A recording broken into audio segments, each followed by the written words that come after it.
All right. We are ready. Tanya, ready?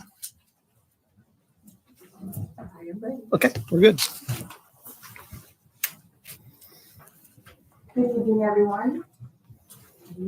Adequate notice of this meeting of the Lawrence Township Council being held on Tuesday, February 6, 2024, has been provided through the posting of the annual meeting schedule of said council in accordance with Section 13 of the Open Public Meetings Act. Said notice was forwarded to the Trentonian, the Times, and the Princeton Packet on December 11, 2023. We'll have now the inspiration. May we carry out our work at this meeting in a just, honorable, and sincere manner, always bearing in mind our duties and continuing to keep Lawrence a wonderful community in which to live. I pledge allegiance to the flag of the United States of America and to the republic for which it stands, one nation, under God, indivisible, with liberty and justice for all.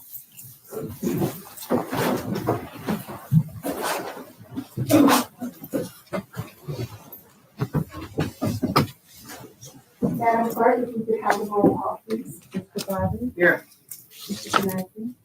Here. Mr. Perry? Here. Mr. Ryan? Here. Mayor Brown? Here.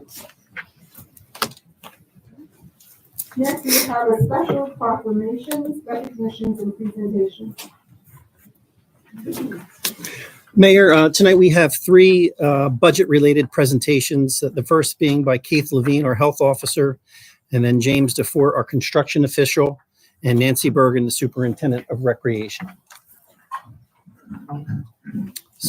So Keith, do you want to come forward?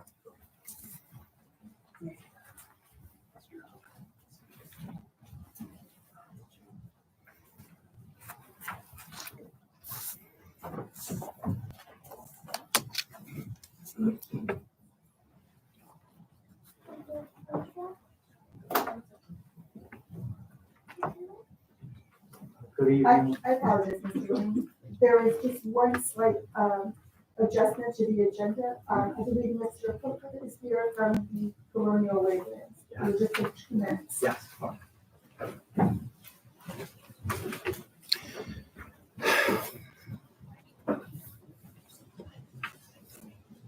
For the record, here or where?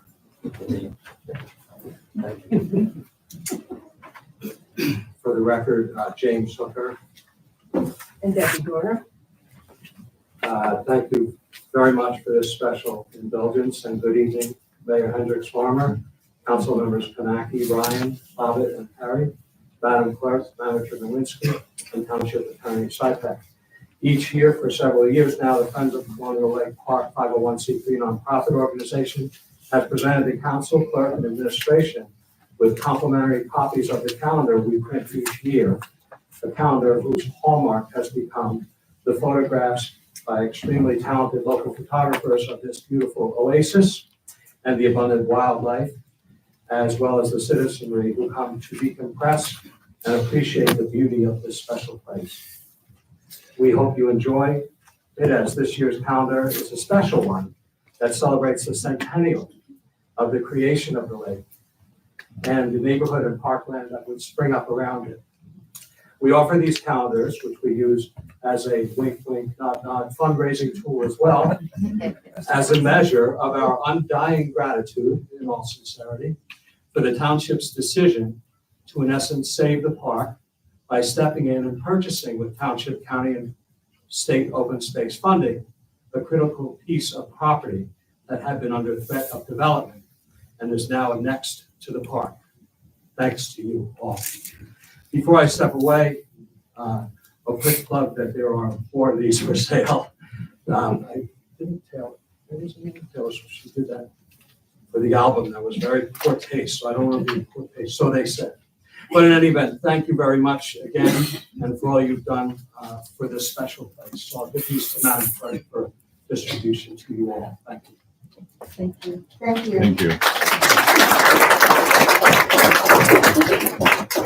Just one quick reminder, on Saturday the 10th, we are hosting a cleanup at the lake, One of our several that we have each year. Thank you all. 9:30 to 11:30. Thank you.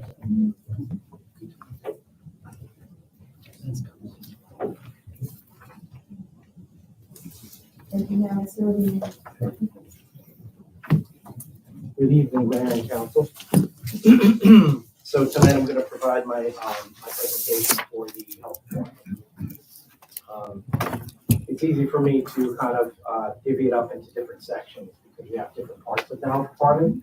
So I'm going to start with our environmental section.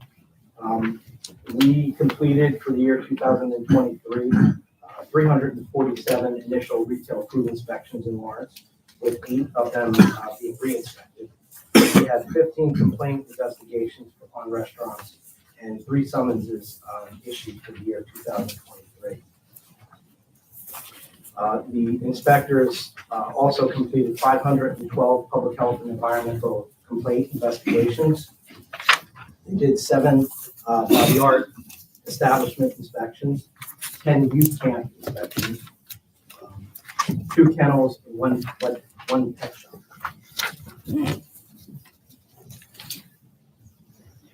They also performed 111 commercial pool inspections for the year.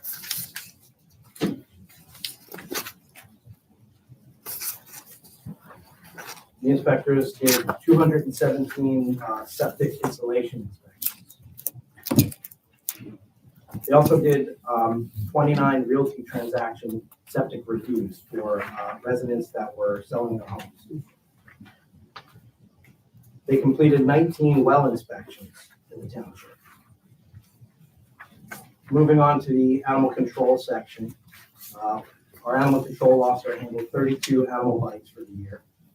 34 total quarantined animals that we had to observe after the bites. We had 0 rabies cases, thankfully. Rabies, there is no cure for rabies. So we have a very robust program to kind of track and monitor and prevent cases. There were 56 summonses issued total for the year and 74 deer removals. Our animal control officer also partners with our rec department to do Safety Town, where she brings her dogs in and does an animal safety event for the children. We also do sun safety at the same event. Our animal control officer handled 1,401 total complaints for the year. She is very busy.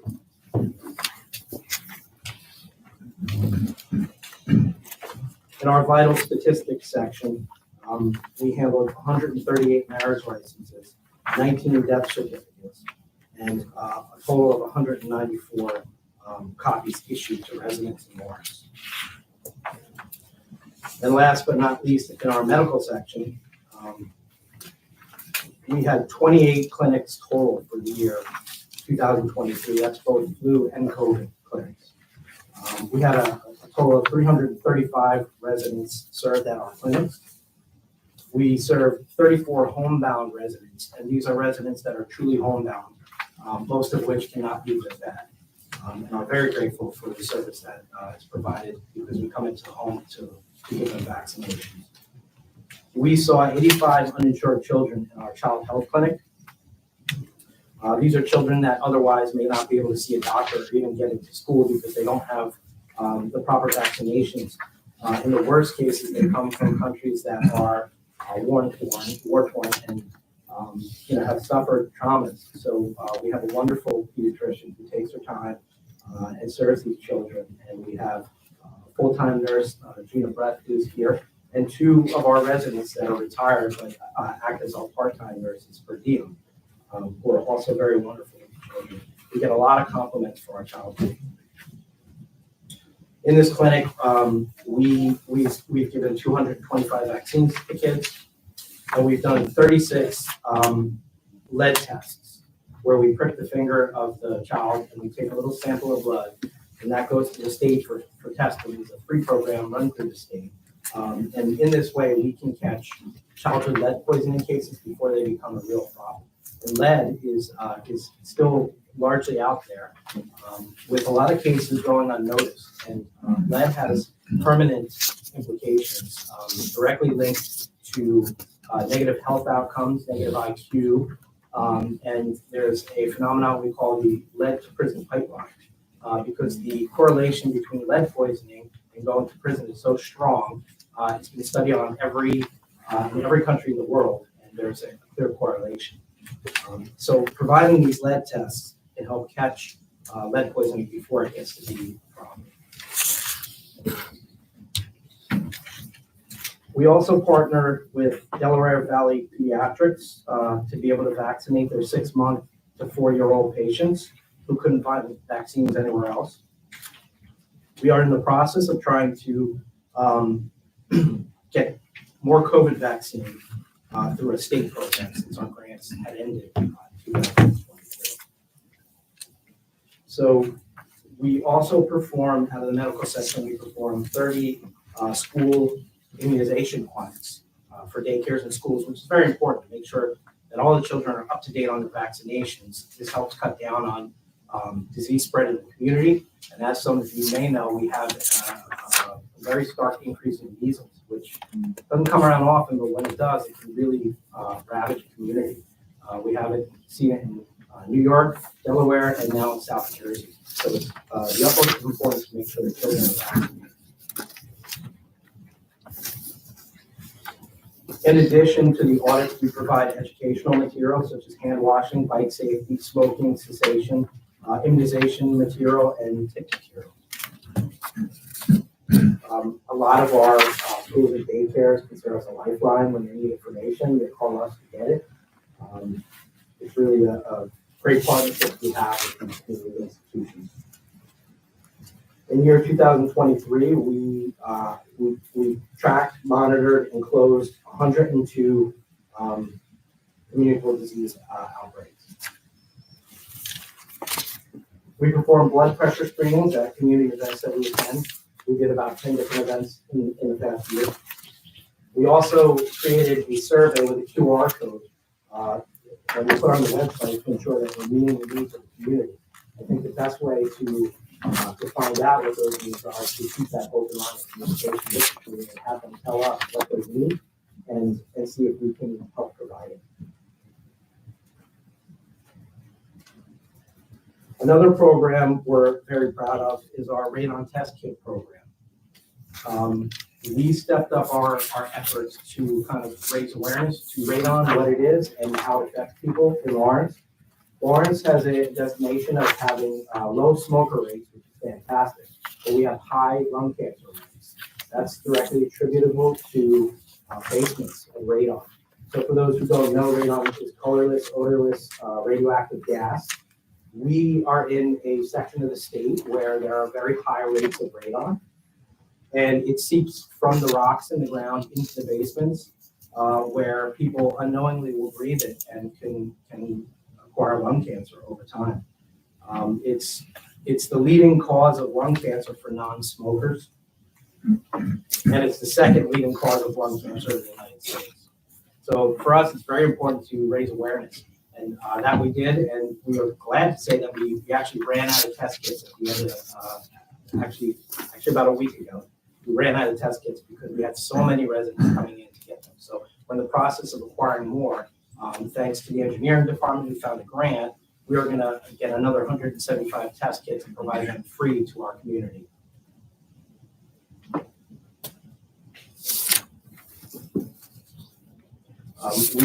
We also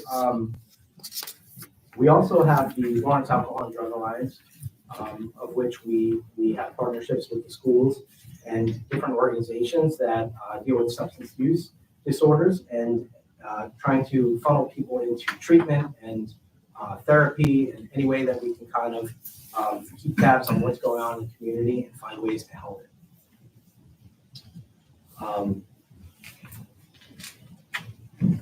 We also distributed over 3,500 COVID test kits for 2023, and that's a program run through the state and the county where we acquire free test kits and we provide them to residents and to institutions that need them, such as Serve Behavioral Health Center, who previously did not have a strong relationship, didn't even know we were there, and now we partner with them routinely.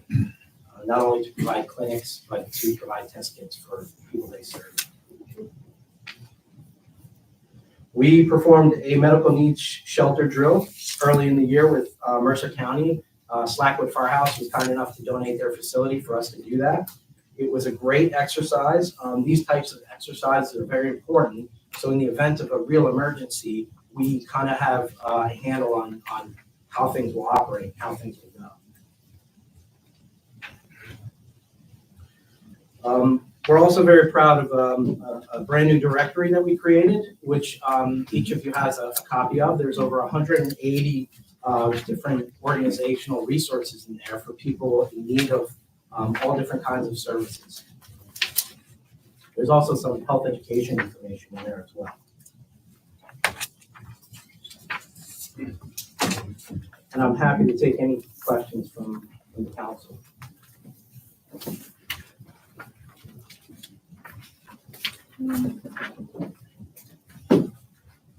I do have a question with regards to mental health. I wonder if you covered any of that in your report, just the state of what you in the township. Sure, yeah. COVID. So I mean, overall, because of the COVID pandemic, we have seen all kinds of rates increase, such as teen suicide and mental illness. You know, when people are locked away, you know, things happen. And, you know, this is something that I think all communities are suffering from. We try to provide all the support needed for residents who call us and are looking for direction. One other thing we're very proud of is we underwrite a podcast with Rider University, the Bronx. John Moses is the director of the Bronx, fantastic person. And we get a student each year who is looking to be in broadcasting who will help, you know, find interviews and do interviews for our show. And actually last year, Mental Fitness is the name of the podcast. We won first place on feedspot.com. And this is out of, I think, 30 different podcasts from around the world, and Mental Fitness took #1. So we're very proud of that. We thank our partnership with Ryder and the Bronx and John Moses and his team. And I'd just like to say I came on board midway through the pandemic in May of 2021. It has been a complete joy working with the team that we have in the health department. I've worked for several health departments throughout my 18-year career. Hands down, I think this is the best. So thank you for allowing me to lead this team. And thank you for letting us serve the community. Thank you. Councilman Bobbitt. Thank you, Mayor. I just want to say I appreciate the report. One of the things that I truly appreciate about the public health department is the fact that you provide so many services.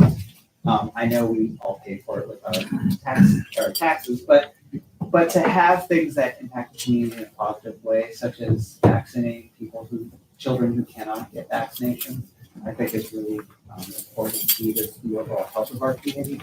And just this weekend, getting my dog vaccinated for rabies, a really well run.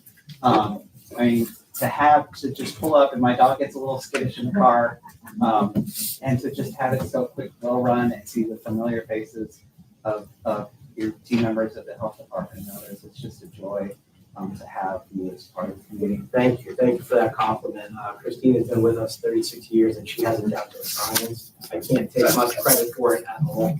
Well, you allow her to continue, so thank you. And I just want to say I'm glad that you stuck with it through the pandemic and you're now thriving. So thank you. Thank you. Thanks, Mayor. Thank you very much. Thank you. Mayor, I do have a question. Yes. Keith, can you go back to the motion? We're still getting COVID positive cases. I wanted to find out from you, what level of effort or resources are we using with regard to these positive cases? If it's seriously decreased, it seems like it's out there. You're hearing of positive cases, but it seems like more of a way of life versus an alarming situation. So if you could just comment on that. You said it best, Kevin. It's a way of life now. I stress the point that COVID is not over. In any country that doesn't have a strong infrastructure where COVID is allowed to spread freely, mutations can happen. And it doesn't take much for someone to get on a plane, come to America, and then all of a sudden we have a problem here. I can tell you when the pandemic first started, I was heartbroken speaking to families who lost a father and a husband in the same week. And that was more than one family I spoke to. And you can't console people when you're dealing with that level of loss. So comparing to the beginning of the pandemic to now, I'm thankful for where we are now, but I stress that it's not over. And I think it's important that if rates are high and you're going to be out and about somewhere where you're in crowds, don't feel ashamed to wear a mask. I think a lot of people kind of put their mask down and forget about it. We all want to forget about it. It is very important for your own health and the health of everyone's family in the community to wear a mask if you need it. I went 4 years without getting COVID. I was very proud of that because I would say all it takes is wearing a mask. And then about 3 or 4 weeks ago, it got me. But the good news is, and I'm an asthmatic, it wasn't as bad as if I would have got it at the beginning of the pandemic. It is a lovely community. People are very compliant, and it's an honor to serve them. But always remember, they're out and about, especially if you have loved ones, don't be ashamed to wear that mask. And Mayor, one other comment or question I have. Keith, I noticed in your operating expenses for 2024, it's very similar to last year's. You're not seeking any additional monies from the budget. Is that correct? That's correct. It's actually a little bit lower. Pete, if you want to, there's one part under miscellaneous contractual services that is $4,700 lower. Last year we had budgeted for Keith to do residential transactional lead testing. Is that right? Yes. And now this year the cost is borne on the purchaser. Yes, that is correct, and I can do a little bit on that. The state of New Jersey passed a new lead in rental dwelling units law, and it's actually a fantastic law. Philly had done it some years back, and New Jersey kind of modeled off that. And what it is if you own a dwelling built before 1978, there's a pretty significant chance it's going to have lead. So when these dwellings are rented out, that's really mostly where we see lead poisoning cases happen. And so this law basically says that owners of these dwellings must come down and first register their dwelling with the clerk's office if it's not registered, and number two, have an inspection done to ensure that it's lead safe. Not that there's not lead there; there may be lead there, but if it's intact, it's generally not a problem. And so to come to the health department will be the correct action, and we contract with an outfit called Bay Hill Environmental. I personally interviewed 3 different contractors. Bay Hill, I felt was a confident one. They seem to, they know about lead, they know what they're doing, and I felt very confident to move forward with a contract with them. So Bay Hill Environmental is who we're using. And if there's any questions regarding the new law, please do call the health department. I'd be happy to work with you. And my last comment is that I'm going to be meeting with Keith on Thursday. I think one thing that we could work on a little bit more is improving our grant game for health services. And so we're gonna try and focus on 2024. It's one thing to get the money, but you have to have the resources to be able to utilize the money through services. So there's a sweet spot that we have to kind of try and find. I think it's more than what we've had in the past. So that's one of the things that I'll be discussing with him. Thanks, Keith. Thank you. Welcome to our new members.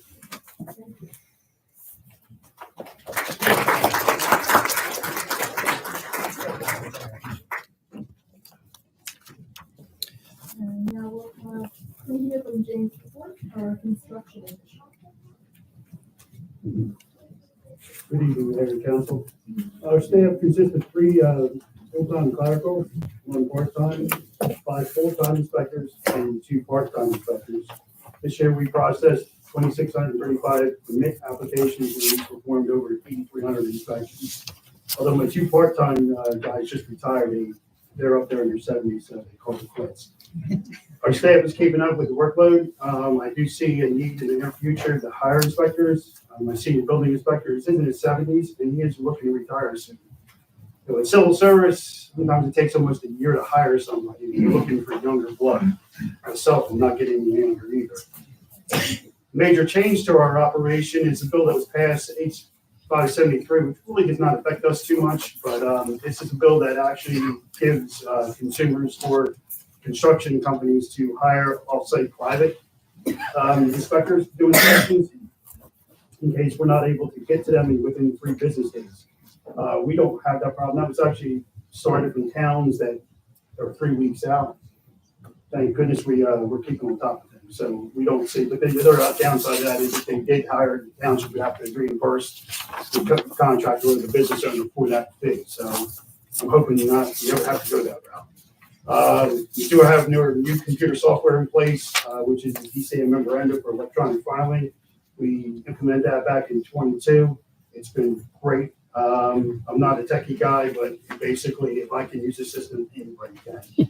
It's important with health, myself, engineering, zoning, so everybody has a piece in this situation.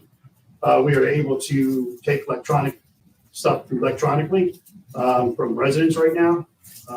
Pretty soon, the residents can go online and see where their application sits, where it is. By the end of the month, we should be able to pay for stuff online. And we are looking to fulfill the obligation from DCA to purchase some playing with tables, like big TV screens that we're pretty much trying to go green. And if anybody's walked downstairs, because we are by state law required to keep any application for 10 years. And if you went downstairs and saw the boxes and boxes and boxes of files, you know why people like it green. We're trying to keep up with everything. We have a lot of projects going on. If you don't know, anybody doesn't know, Lawrence Prep School has been doing their indoor sports complex. We've been there since 2020. That is winding down probably during the summertime. That project will be complete. Bristol Myers Squibb, they give us a lot. They have 5 or 6 projects going there. There's projects right at university. We have a ton of residential stuff still going. We have a lot of people who decide to stay in their homes, remodeling kitchens, bathrooms, additions. Pretty amazing. We also have right now, I think there's 9 single-family homes being in our office. So hopefully that'll go well. That's pretty much all I have for that. It's business as usual. We're keeping up with everything. Can't say more than that. I mean, it's a hard act to follow here. But can you answer any questions? Or? Mayor, I have a couple questions if it may help the council. Yes. Jim, you have attached, and I think you all got a copy of this, the I-tables, Yeah, I-plan tables. And that's something that is gonna change the way construction offices within municipalities do business completely. Yeah, right. I believe it or not, I still get phone calls. We get a lot of architects from out of state, whatever, who want to transfer files to us electronically, because obviously everything is FedEx to us. And they're like, what do you mean you don't have it? You bill us. Well, we're not yet, but we're working on it. So we do still get phone calls for it. And the tables, if anybody's ever actually looked at the mechanical plan or plumbing plan, pretty intense. So the plans basically actually blow up the plans and make it a lot easier for us to review. We have, by law, we have 20 business days to review an application. So it can take a month. But what we do to speed the process up, we split it. So when 2 sets of drawings are in, I look at it, electrical look at it. Then it goes to the next. So we have 5 disciplines that actually do reviews. We try to cut that down to 10 days. 10 days. So sometimes even faster. But yeah, this is like it'll make everybody's life a little bit easier, less paper, less storage, less shredding in 10 years, and make our job a lot easier. And the only other comment I do have is that, just for your knowledge, licensed inspectors in the state of New Jersey are few and far between. It's extremely, it's a diminishing profession for whatever reason. And I would like to work with our community aid to try and do a recruitment program through our social media it's a really good, it's a good job with good benefits. And I think more people need to know about it, because right now, when we have a space to fill, it takes a real long time to find a qualified individual. So we're going to be trying to work on getting this information out to the public. And so people who have been a contractor for years may qualify experience-wise. They just have to do the steps necessary to become state licensed. So it would be a wonderful situation for us to be able to hire from within our community for these positions. Yeah, our associations are going to basically try to push the younger crowd. I know DCA and education is trying to get into some colleges, the people that have construction fields, to try to entice. I mean, I'm 61, and hopefully here a few more years. My electrical inspector or subcode, he's in his early 50s, and then my youngest guy is Joe. He's an electrical inspector. He's 38. So we all kid him. We said he's the kid. The kid. So Do you think that could potentially be a partnership, maybe with a GoTech program for younger students? Is that a direct line? Yeah, I think most, and Jim, you can correct me if I'm wrong, I think most license requirements require years of experience in addition to state certification. So that's what they're trying to do, get the GoTech program involved with that. Apprenticeships? Yeah, move it up. The state's still working on that. I mean, that's been talked about for like the last 3 years. Yeah. So that's a possibility where we could be creative. yeah, if they implement the programs, yeah, that'd be great. I mean, it's I've been in construction trade. I was a mechanical contractor for 30 years, so I mean, I know all the ins and outs and stuff, and I know it takes a toll on the body. So we're trying to teach each younger guys. You don't get any younger. I mean, it's a great opportunity for them. They're paying jobs. Yeah, that's the point. Yes, absolutely. Jim, could you tell me, is the state licensing requirement for New Jersey comparable to other states? It's a little bit different, I understand. I think Jersey's a little more strict. I know it's a 5-year minimum experience program. I'm not sure like how Pennsylvania does it. I'm sure it's similar along the lines. But I mean, to work in Jersey, yeah, obviously I have to have a Jersey license. And I don't think they're reciprocal like from state to state either. I know when you get to Florida, they use the ICC licensing. It's a whole different ballgame. But our license actually down there does kind of reciprocate. I don't know the particulars about it, but I know our building subcode Mike, who just retired. He was looking into that, and they say it's some kind of reciprocal. It's not as stringent here in Jersey. You answered my next question. I was going to ask if it was reciprocal. I need a little clarification on the data processing services. Okay. Is that the equipment that is coming in? Yeah, data processing is our software program, fasttrack.gov. That's the program we use, and that's all part of being able to now take everything electronically. So we had to go to this system, and that's pretty roughly what it is a year. So this is really like a startup cost going forward? No, this is an annual course. This This is the licensing every year. But it changed so dramatically from last year. We onboarded that last year. That onboard, that's Yeah. It really just started. There was a law that was passed that is requiring municipalities to convert to a digital platform, a digital licensing. So to get ahead of the curve, we engaged a company to help us with that process. And so this is all a part of the costs that are involved. And in the end, once it gets up and going, I think we'll see a quicker turnaround, happier residents and business owners who do business with the construction office, and less manpower, human resources needed to run a construction office as well. So there will be some economies of scale once it gets up running. I think so. And my last question is this typical across the county? Yeah, we're on board with everybody else. Hopewell, Ewing, West Windsor, Princeton, Hamilton. They're all electronic too. They have a different program than we do, but most of them, it's either pretty much on board. I don't know if they're all able to take the other side of the electronic submission. Residents can do it right now, but there's a problem with between the 3 licensing board, between mechanical contractors, the plumbers, electricians, because we all have to have a raised seal. And so there's this whole security issue with the raised seal sending electronic. So that's the 3 boards have not come together. That's another little bit of a hold up with this.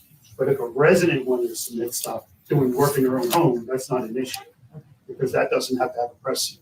But when we're dealing with contractors and dealing with commercial projects, and we just had a Munco meeting 2 weeks ago, and the DCA couldn't even tell us when the deadline was.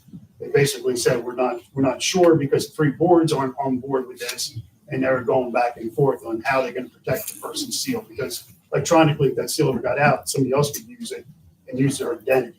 And that's the biggest problem right now we're facing.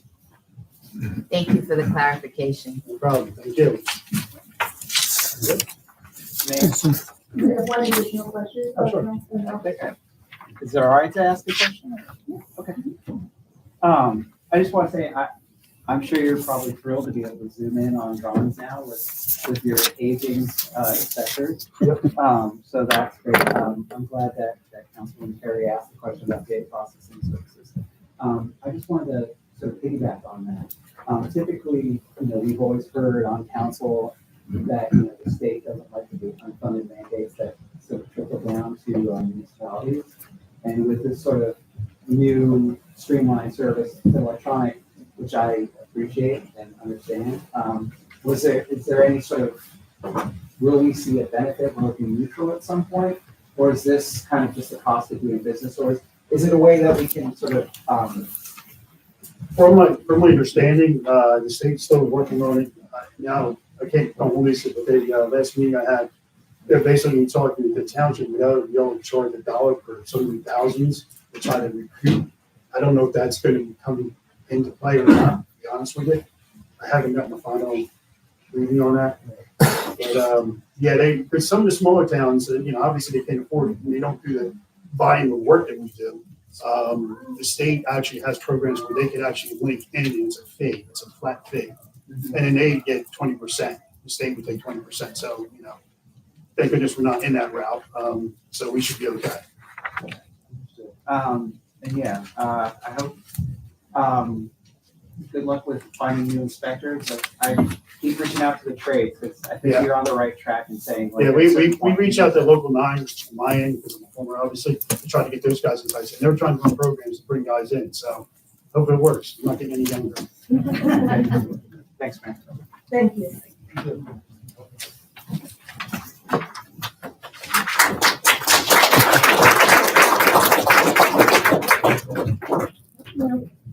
Now we'll have our superintendent of recreation, Nancy Bergen. Mayor, I'm seeing the international sign from people out there in the back that may not be able to hear. So if we could just keep our voices raised, Nancy. Big voice. Into the microphone. Yeah, I think you have to get closer to the microphone.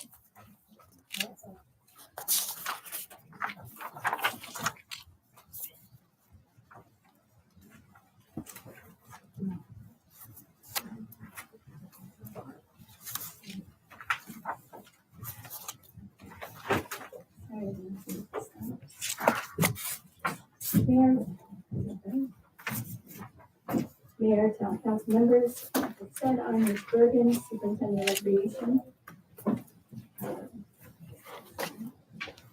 Okay, I'm here tonight just to give you an overview of our three budgets that we have, including in the Recreation Department. We have Recreation Department, Special Events, and Senior Center Office on Aging. Thank you for allowing me to do this and give you the overview of this.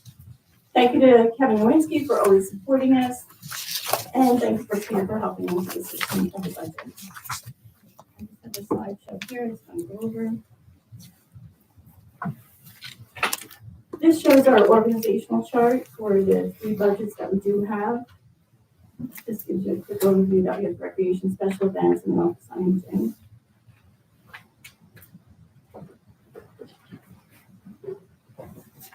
These are our three budgets that we do have. I'm just gonna open this. There you go. I won't sing. Okay. The Recreation Department, we support various community programs, events, and park enhancements. This includes administration needs, park improvements, program requirements, and equipment. The budget enhances the community for a well-being and enjoyment. Our special events budget allocates funds for equipment rental, food, entertainment, and miscellaneous items, this ensures well-organized and promoted community events. Our senior center office on aging budget supports residents age 60 and over and essential services like socialization events, health services, cultural programs.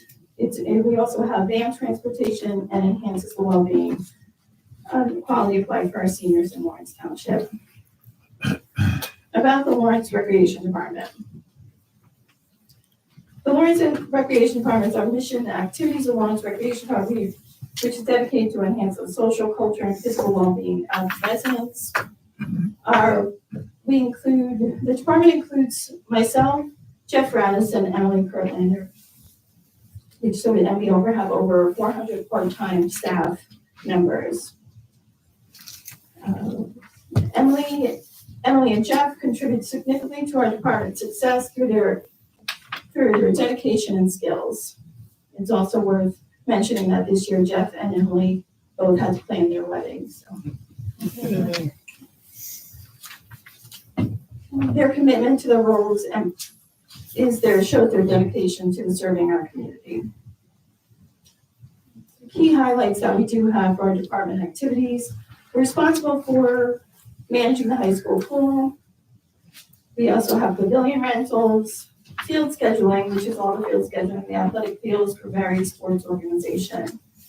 This also includes closure of the fields, usually on a Saturday or Sunday for weather conditions, and all the scheduling for the field lighting. We also are in charge of all coaches and volunteers that we have throughout the township for our programs. We also, Demarest Nature Center is also managed under the Lawrence Recreation Department.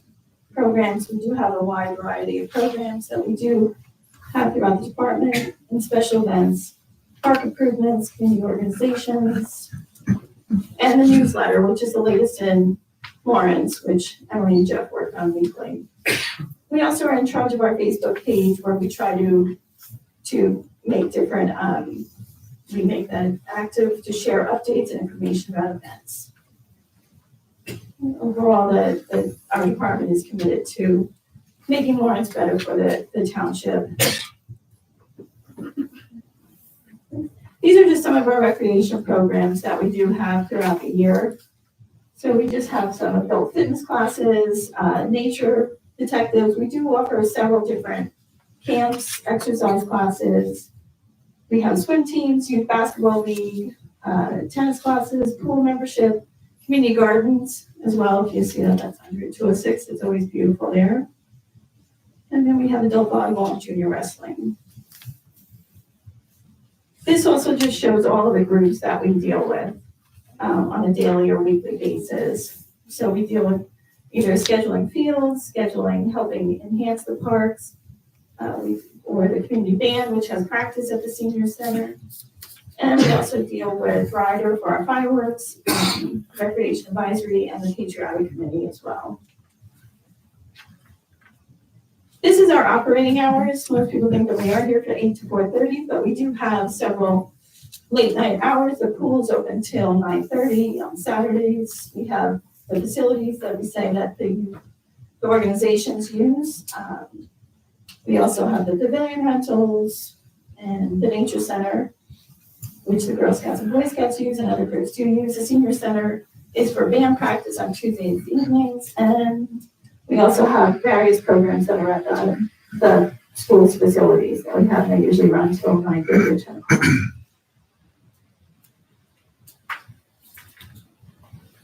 These are some of our accomplishments that we had this year. We had special events. We did see a surge in attendance in 2023. We received an award for the New Jersey Parks and Recreation Association, which that is, New Jersey Parks and Recreation Association is all the municipalities' recreation departments in New Jersey. So we won an award for the 2.22 mile walk on 2/22/22. So we won that for the excellence in health and wellness. This year we also won the award for which we'll get that award in February but we won an award for our Barbie movie video. I don't know if anybody saw that, but I promoted the township. We also are, we expanded our community engagement through additional activities. Our participation in summer camps increased about 20%.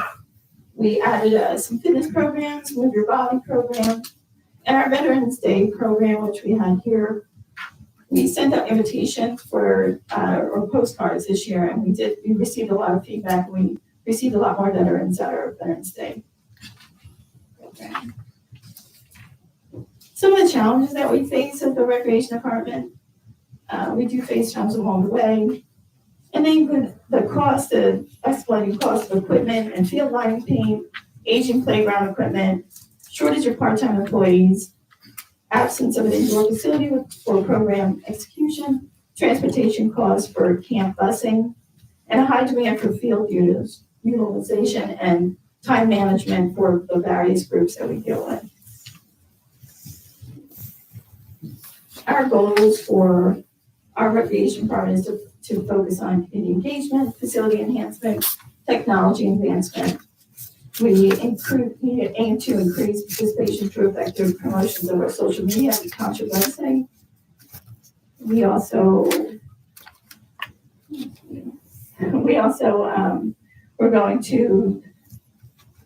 aim to increase participation. So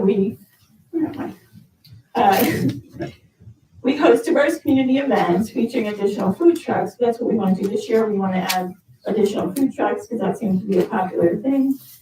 So we can serve up mouth-watering sausage, cupcakes, pizza to cater to everyone's taste. Additionally, we plan to enhance the Andover Nature Center, which will include a new parking facility developed in an assistant in the new parking facility.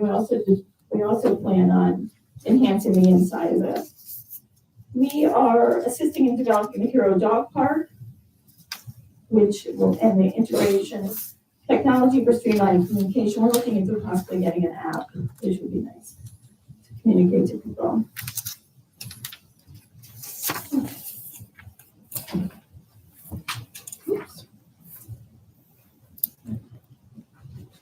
Okay, the Lawrence Township. No, sorry.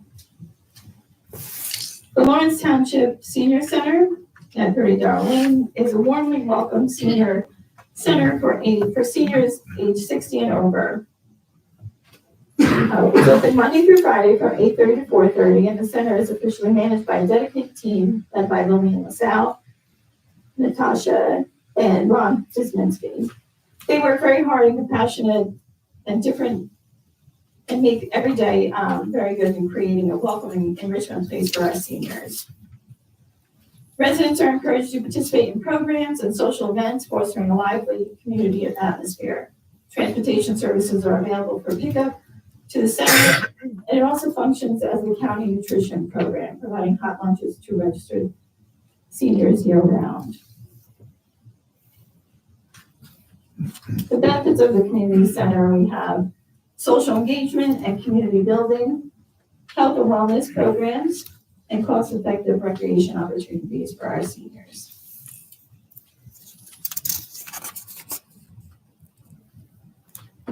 The senior center also has a lot of outreach programs that they use community partnerships with.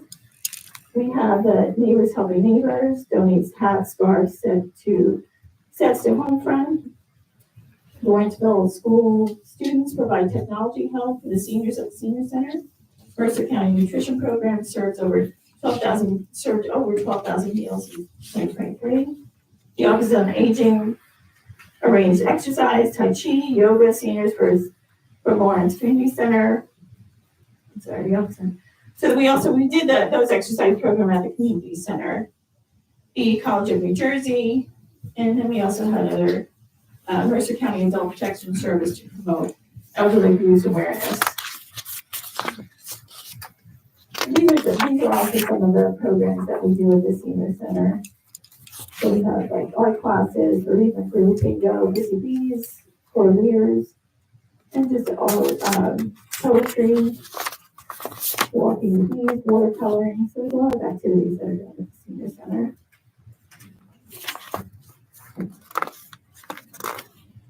And each month there is a social event that is held at the senior center. So these are just some of the other ideas, some of the other events that are held there. There's a Valentine's Day social.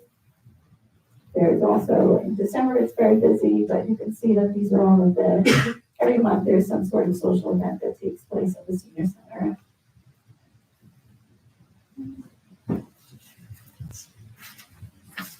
The challenges that the senior center is facing is it's just in dire need of upgrades for better experience, new equipment, amenities like a bingo board, furniture, and tables. But we are collaborating with the engineering department to explore grants to help fund these improvements for our seniors.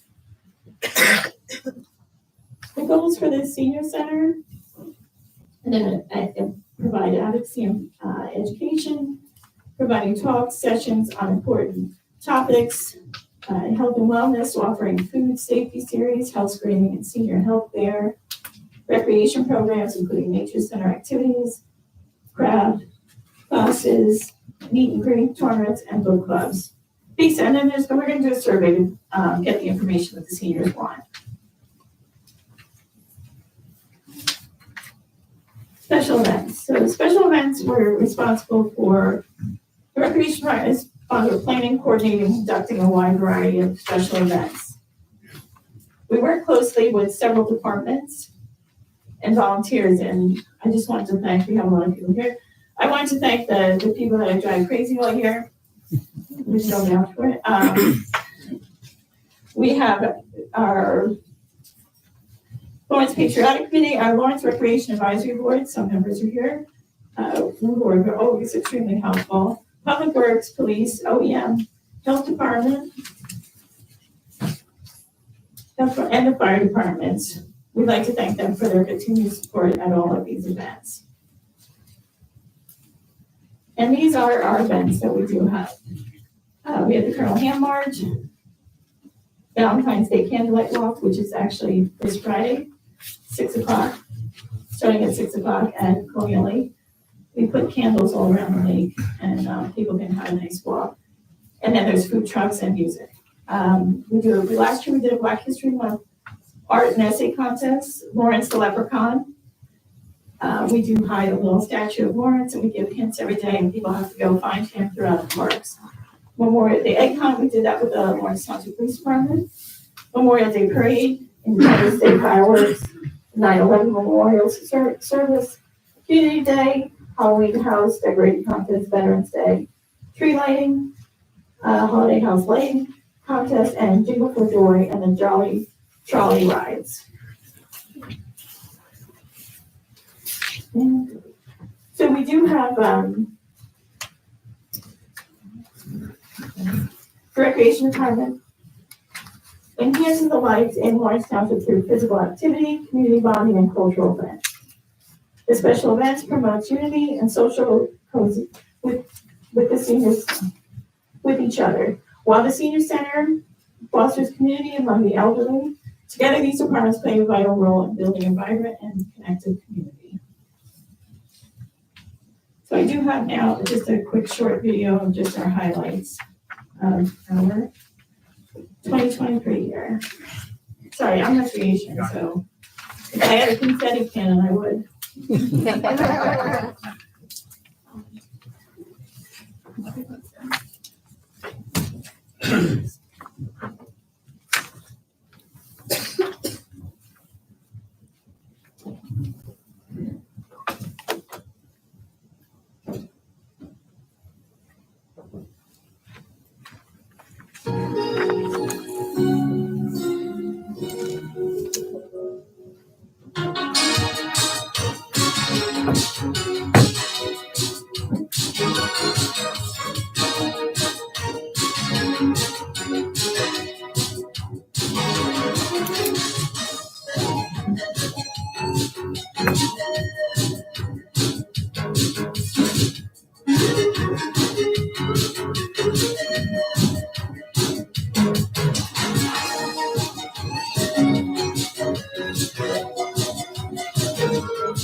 Oh, do you have any questions? That was fantastic. I wish almost that I was 60 plus. Don't rush it.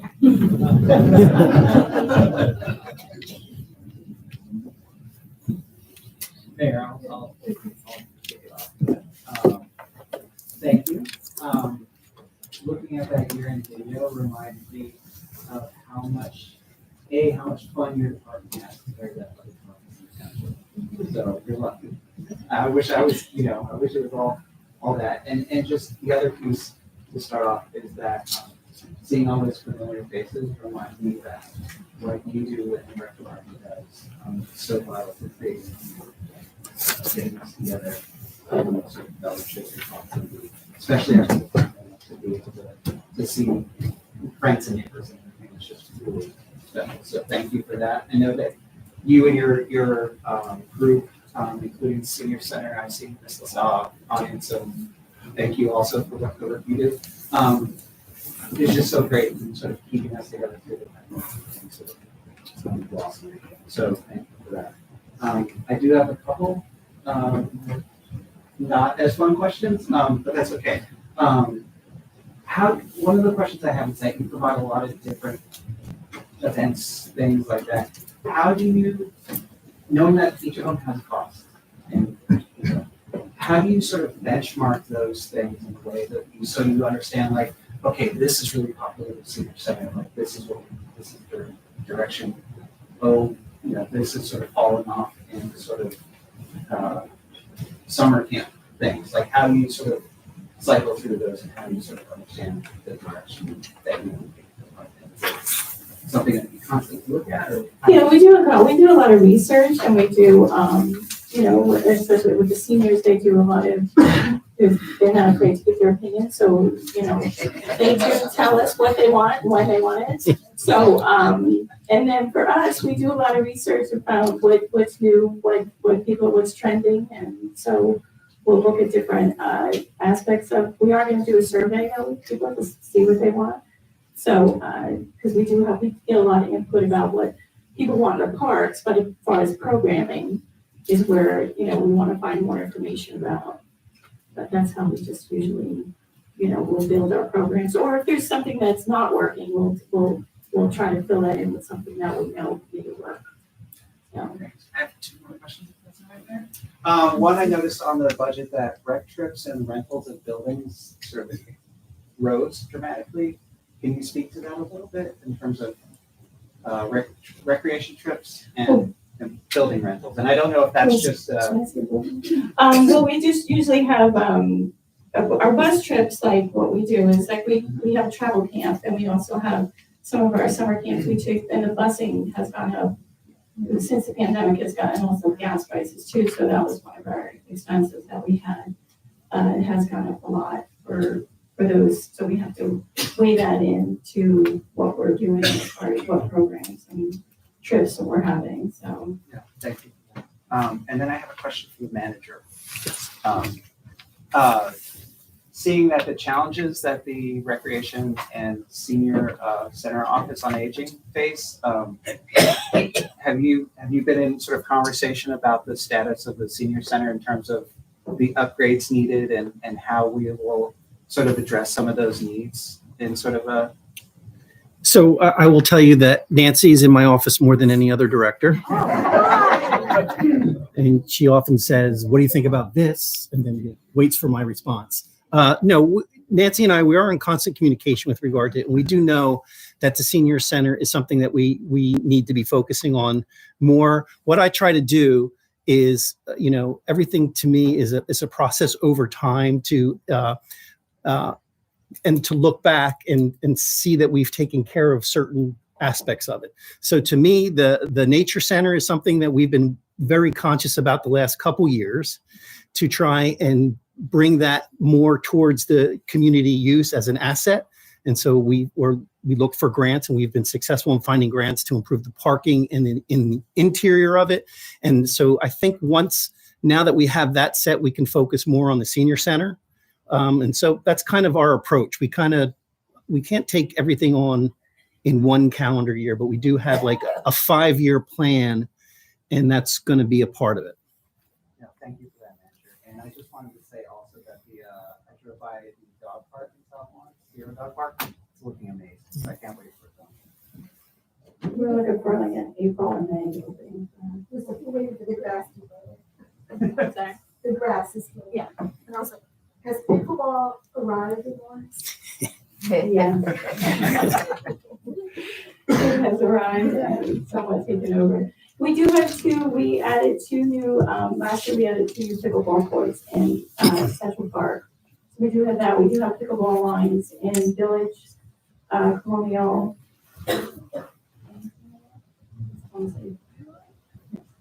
Yeah, we do have pickleball lines, but then we do have the difference between tennis and pickleball, kind of people talking to each other about. Well, thank you very much. And thank you for the advocacy. It's a good lot.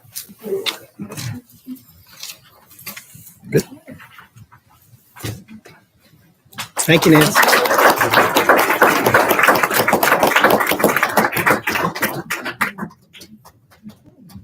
And Mayor, the presentations will be available on our website through a link as well.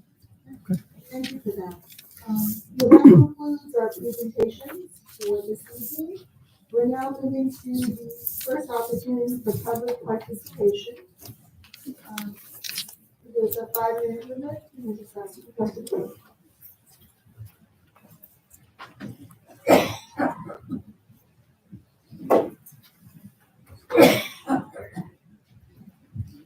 And you can just sign in on the sheet there and state your name.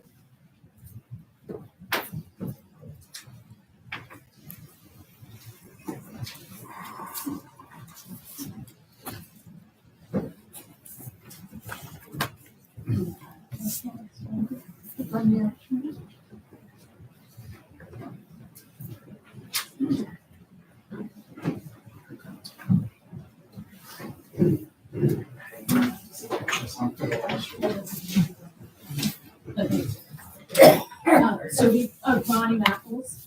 So before I even start, Tanya, a neighbor, asked me to get that video to you, so it's the video about Christmas stuff. Okay, well, tough time to be the first speaker after all those speakers.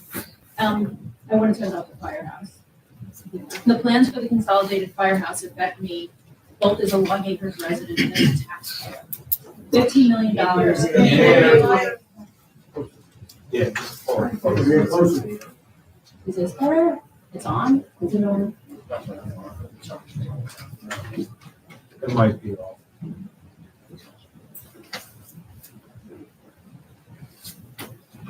Yeah, thank you. All right. All right, am I good? Yeah. All right. The plans for the consolidated firehouse affect me both as a Long Acres resident and as a taxpayer. $15 million minimum is not a small sum, and that's our tax dollars we're talking about here. There's plenty of qualitative discussion about the situation amongst the local residents. Quality of life, including traffic noise, possible flooding, and other things.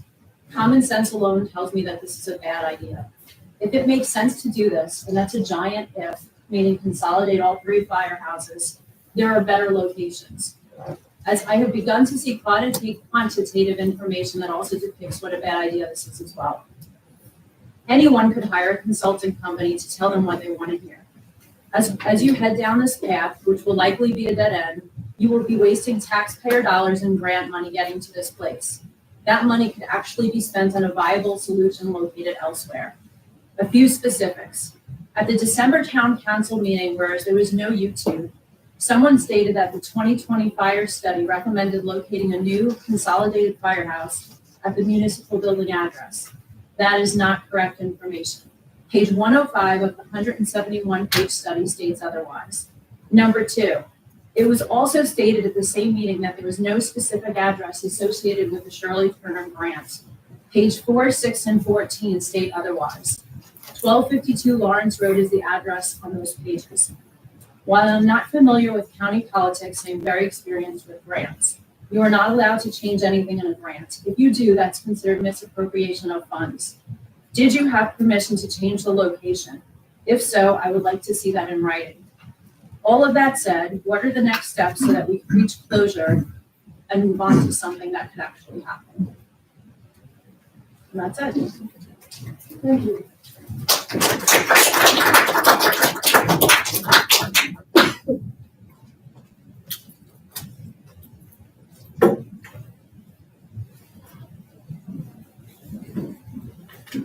Can everybody hear me okay? Hi, everyone. My name is Cordell Easton, and I am here with Bill from the nonprofit Where Angels Play to discuss updating the playground equipment at Colonial Lake Park. Where Angels Play donates playground equipment in memory of someone who's lost, and they recently did a playground in Hamilton, New Jersey called Joey's Angel? Joey's Little Angel at Limewood Park in Hamilton. In 2012, I lost my daughter Claire at 23 weeks gestation, and I'm hoping this playground will be a comfort for all those in the community experiencing pregnancy loss at any stage. While my family was experiencing this grief, we also had a 4-year-old who you see running in and out of the doors today, and he was at home who needed us, me and my husband, to be present while we were dealing with this grief. So we're hoping that this playground would be a great healing spot for families in the community that are experiencing pregnancy loss, and a place where they can go and take their other children while they're experiencing this loss. So I'm now going to pass the mic to Bill to discuss the project in detail and what we need from the township. Thank you, Brielle. Mayor, Council. My name is Bill Lavin. I'm the founder of Where Angels Play Foundation, and I'm a retired fire captain from the city of Elizabeth, New Jersey, and the former state president of the FMBA. I'm happy to say the previous speaker on fire locations of firehouses and things that are maybe a little controversial. I would have been here in a different role and giving my opinion on that, but I get to speak about other things like maybe addressing the recreation's report of having aging playgrounds. So we are a triumph over tragedy organization that started after 9/11. After 9/11, being across the river and being the president of the organization representing firefighters, we wanted to do something in honor of the angels that we lost that day. So we got our answer a few years later after the Hurricane Katrina in Mississippi. Those children had previously sent us cards and letters to support us.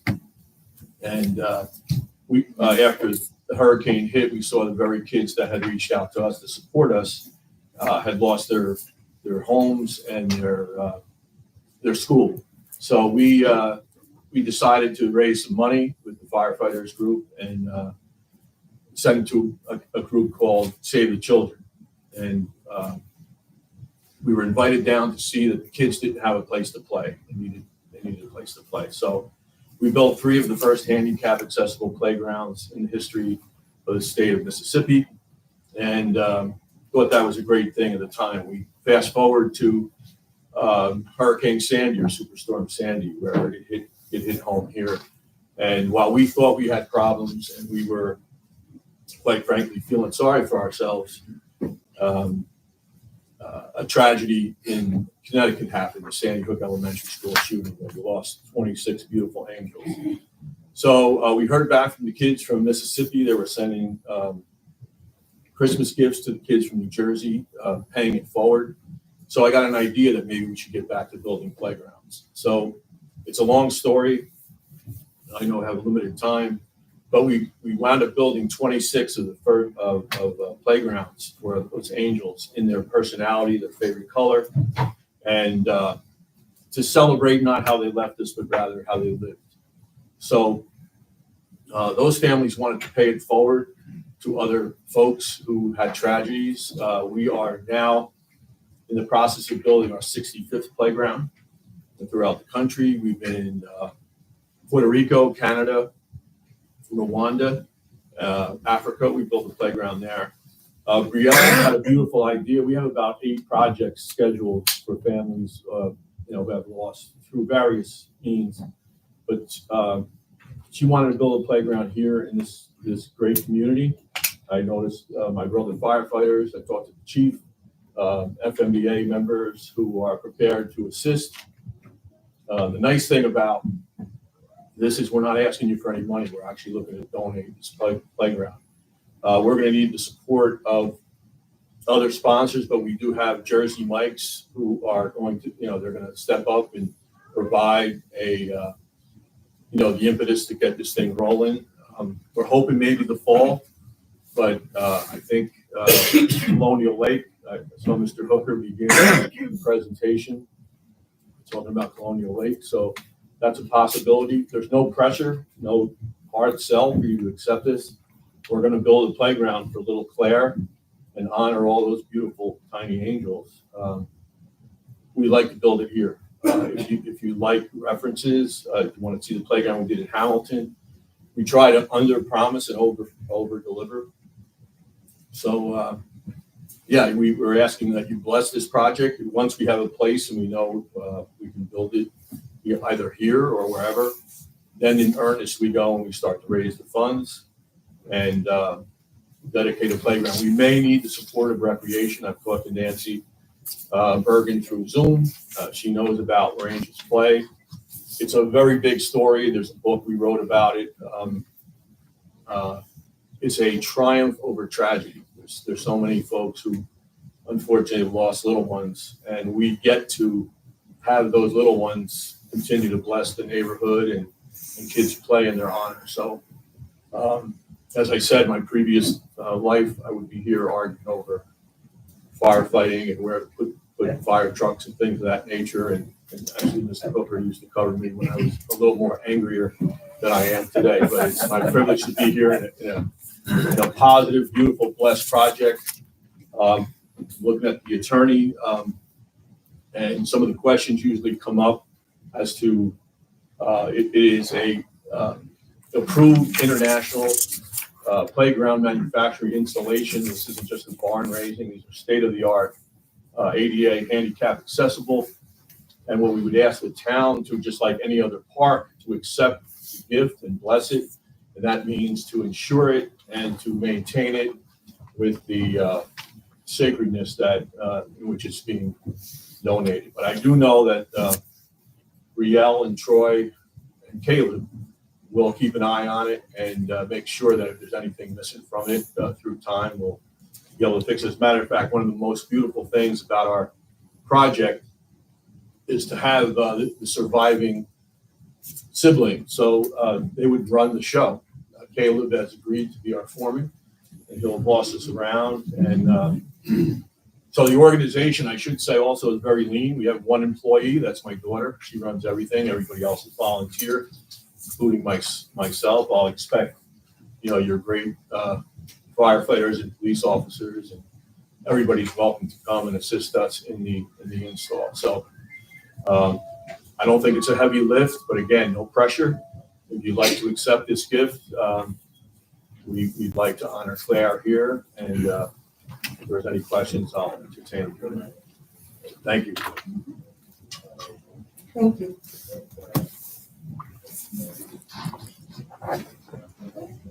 Thank you very much. Okay, God bless.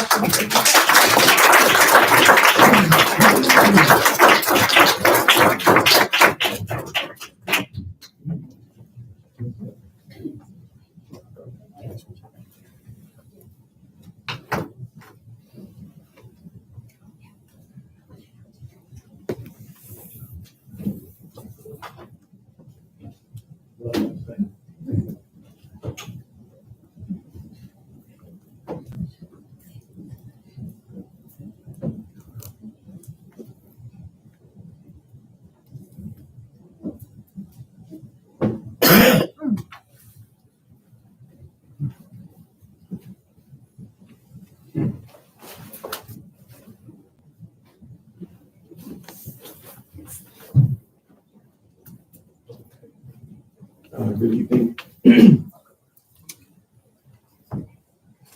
Go first.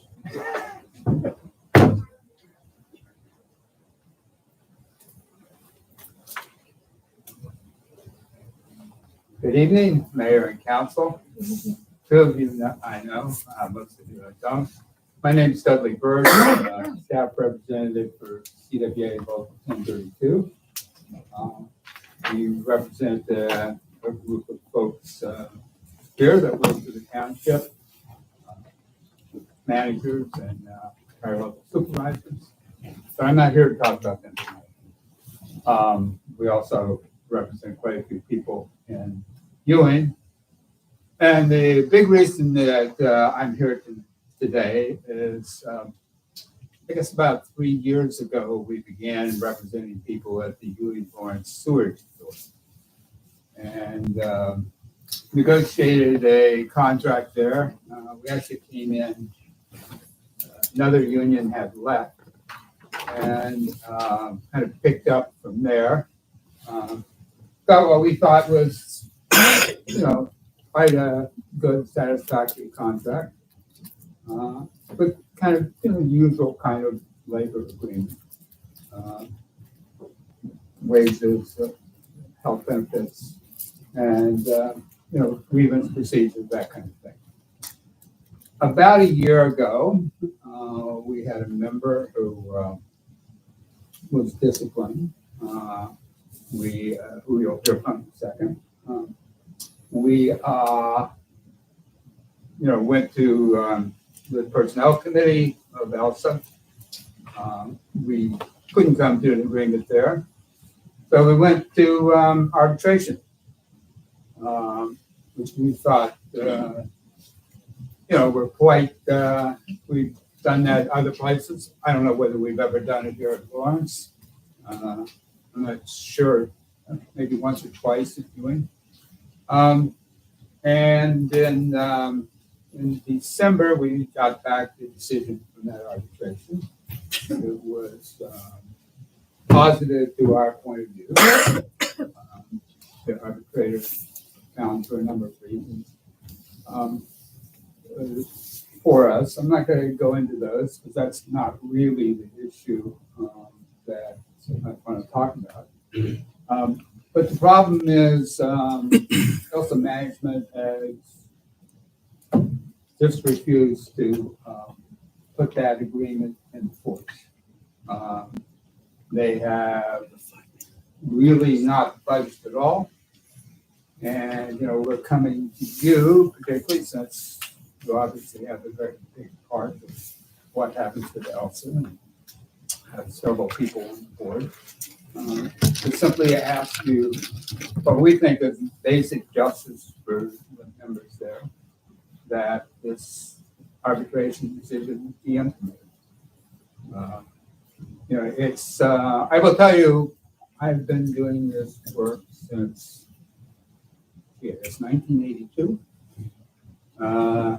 And this is the first time I've ever been in this situation. Been through arbitration. Some of them we've won. Often enough, we've lost. And, we really hated it when we lost and found lots of reasons why it was wrong. But ultimately, it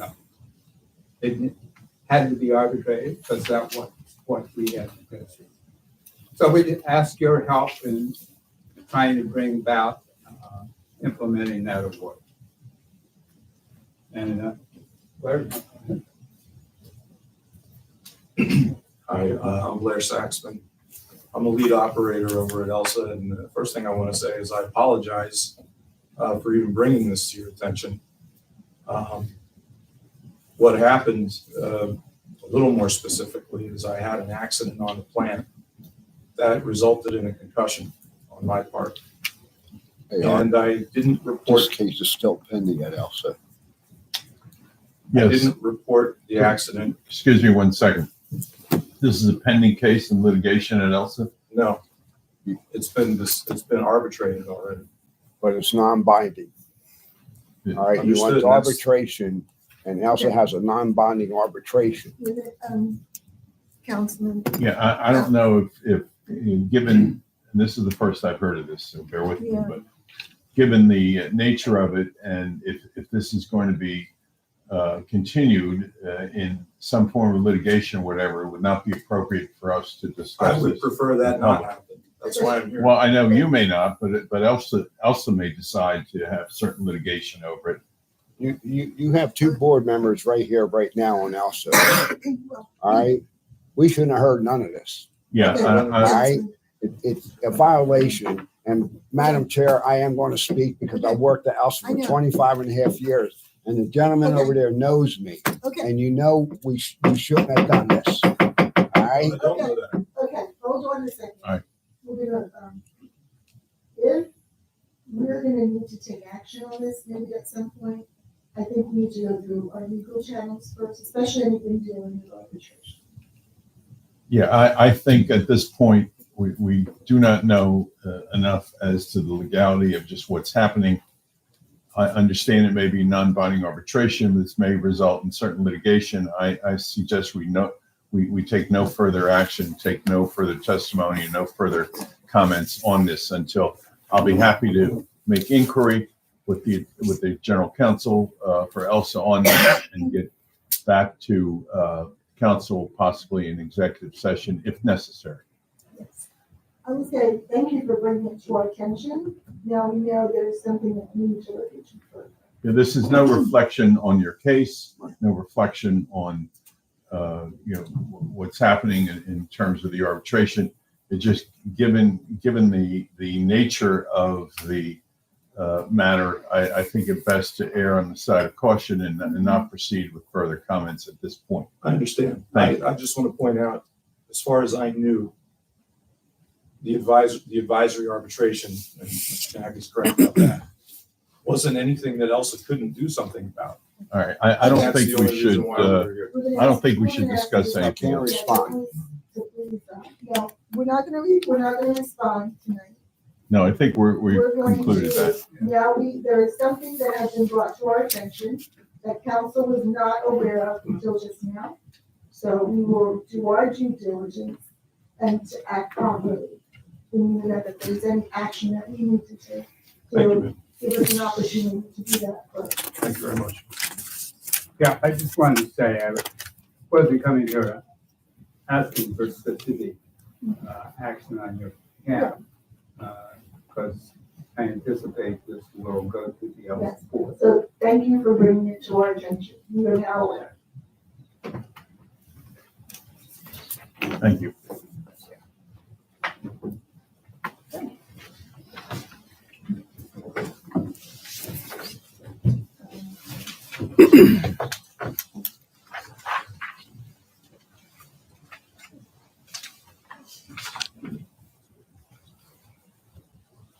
Okay, is there any other additional public participation at this time? Seeing none, we'll close and move on to review and revision of the agenda. Is there anything we need to do? Madam Mayor, I have a request for an add-on resolution. I think the clerk distributed the resolution earlier. Like I can give you a brief summary. This is a request to modify a consent order involving the fair share housing development that Brandywine operating partnership and JAS Homes has. This is not anything to do with additional monies, not anything to do with changing the financing. It's simply changing the phasing schedule of the sale of some of the properties, the concept of which has been reviewed by our planner in detail, and she has approved the request of the applicant. It has also been reviewed by Mr. Gordon, the counsel for the Fair Share Housing Center, and he has approved the request. It's really a de minimis change in the consent order that would allow certain market rate houses to be sold somewhat ahead of schedule. I think there's 13 of them, to provide additional monies so that the affordable housing units can be constructed. There's time sensitivity here to get this done. That's why I asked that there be we need a motion to add it to your agenda, and then I would ask that you consider the resolution to allow me to sign this modification of the consent order. Thank you. Thank you. Do we have a motion then to move the resolution? No, to add it to the agenda. To add to the agenda. Mayor, before I make that motion, I just wanted to ask, do we still have a need to go into closed session for this evening? No. Okay, so we can replace 11 with this. All right, so I will then, Mayor, I'll make a motion to remove a closed session from. But that's not necessary. Yeah, so I will then add in this as 18H11, a resolution authorizing resolution to execute consent order for Brandywine Developers Agreement. I'll second it. The motion in a second, Madam Clerk? Mr. Bobbitt, Yes. Mackey, Yes. Ms. Perry, Yes. Mr. Ryan, Yes. Mayor. Yes.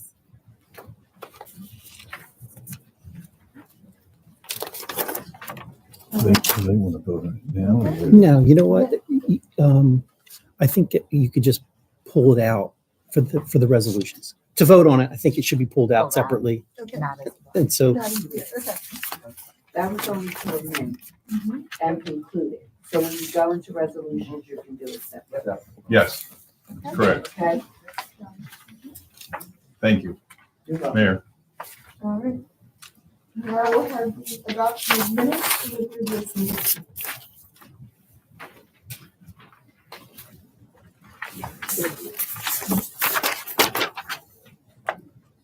There isn't? Okay. Moving right along, awarding and/or rejection of bids. Yeah, no? Okay. Moving right along. We will begin now with the introduction of ordinances, beginning with ordinance number 2462-24.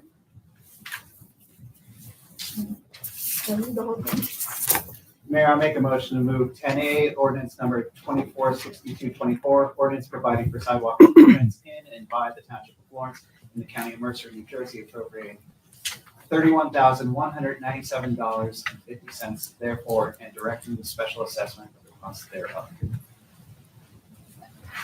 I second. Is the motion a second, Madam Clerk? I just want to just put on the record that this relates to our sidewalk improvement program, which allows property owners to participate in replacing their sidewalks at a lower cost with payments collected over time through added assessments on their property tax bill. So this is not an appropriation of township funds. It's really a matter of instituting the program, and the residents who participate will pay over time. Thank you. Mr. Bobbitt, Yes. Mr. Kanaki, Yes. Ms. Perry, Yes. Mr. Ryan, Yes. Mayor Bauman. Yes. Now we have the adoption of ordinances. Manager's report. Yeah, I have just one issue.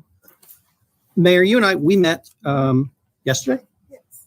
And we discussed the possibility of council agreeing to have our public safety committee engaged to be involved in our study for a fire EMS facility.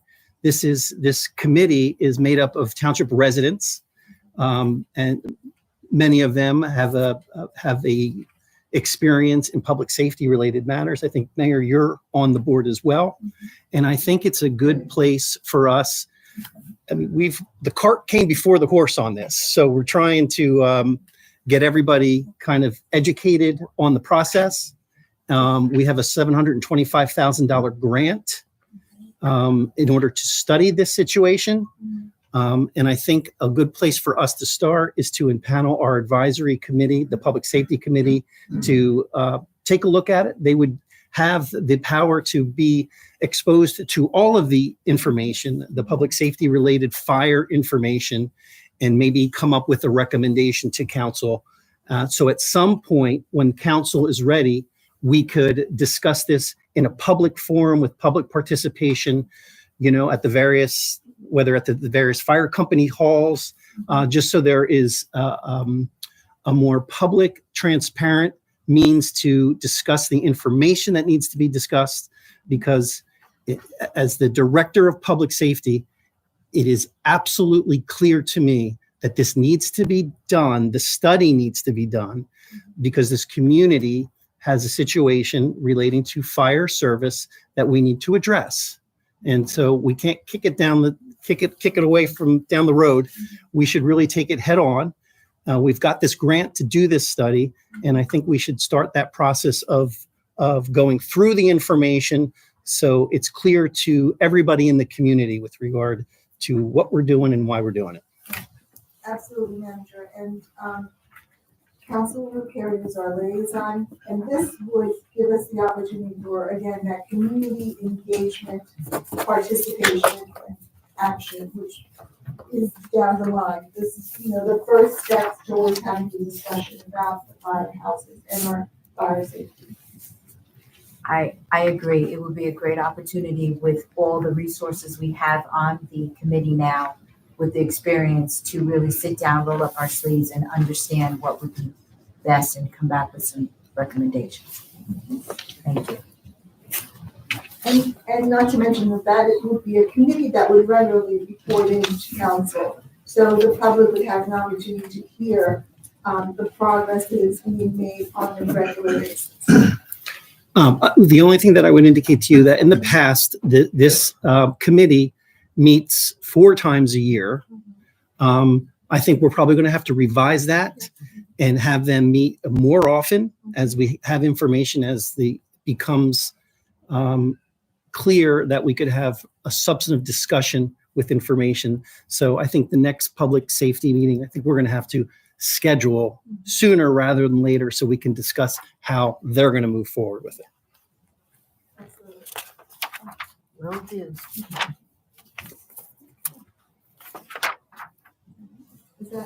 Is that on, Mr. Manager? I'm looking at everybody. You seem to be all supportive of this. Can I have a like a roll call of some sort? Because I don't want, are we all in agreement? Good idea. Mayor, I think that's a great idea that the manager said, that we have some more frequent meetings, include the public safety committee, so I'm in favor. So it would be 1, the council is requesting the Public Safety Committee to become a part of the process of studying consolidation of a singular fire EMS facility. And 2, that they be engaged to meet more often to get through this process. So we're prepared to go to the public, all educated in what we need to, so we can have a better back and forth with the public. We're all good? Absolutely. Those are both very good points. And I think I want to speak to the public, but I think that is something that is much needed. And Mayor, Can we have a vote? Mayor, I want to vote. I know it's manager's report, but I just wanted to add, Mayor, if we can make sure that those meetings are sort of publicly known so that people will come to them and stuff. Yeah, they're noticed. Mayor. Oh, I know they get sunshine, but you. Well, we already have the 4, he has the 20 ones, but if you do more, then we'll come to you. Mayor, just so the record is clear for the benefit of the public, maybe you want to just take a quick vote to make sure everyone's in accord with what's been proposed, so it doesn't come up at some later point as to was it really approved by council. Okay. It's not a formal approval of an ordinance or resolution, just An agreement of council. With that said, Madam Clerk, if you could call the roll.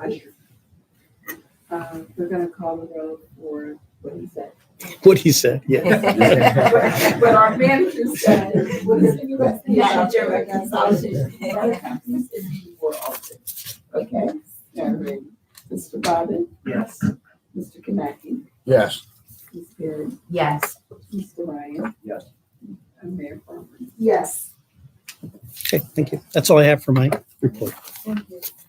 Now we'll have our attorney's report. Yes, thank you, Mayor, Council. A couple things. I had hoped to have a detailed report on outstanding litigation, but in discussions with the manager, we're gonna put that off for tonight to a future meeting. Just not been able to have everything together for tonight, and we do have a more pressing issue. It's on your agenda, really, under written communications from Elsa, tonight's like Elsa night, I guess, regarding the notice of sewer connection ban. Do you want me to handle that now, Mayor? Yes. Yeah, I prefer to do that. And we obviously have Elsa members here who can correct me if I'm not accurate, but apparently our clerk received a letter on or about January 26th from Elsa indicating that the New Jersey Department of Environmental Protection that issues permits is looking at Elsa's wastewater treatment facility, which discharges wastewater to the Assunpink Creek pursuant to a permit issued by DEP. The DEP requires monthly monitoring and contains effluent limitation.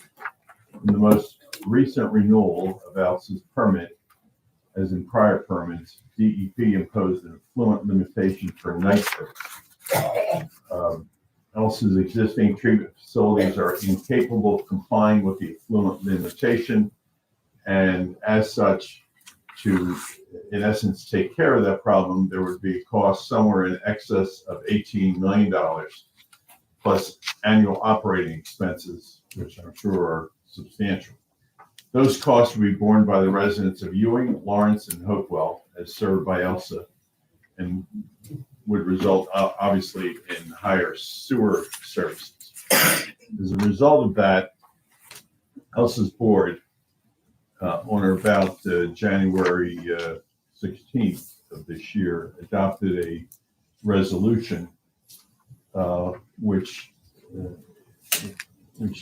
you should have a copy of, which indicates that they have legally have attempted to challenge this authority of the DEP, and they've gone up to even to the appellate division and have not been successful.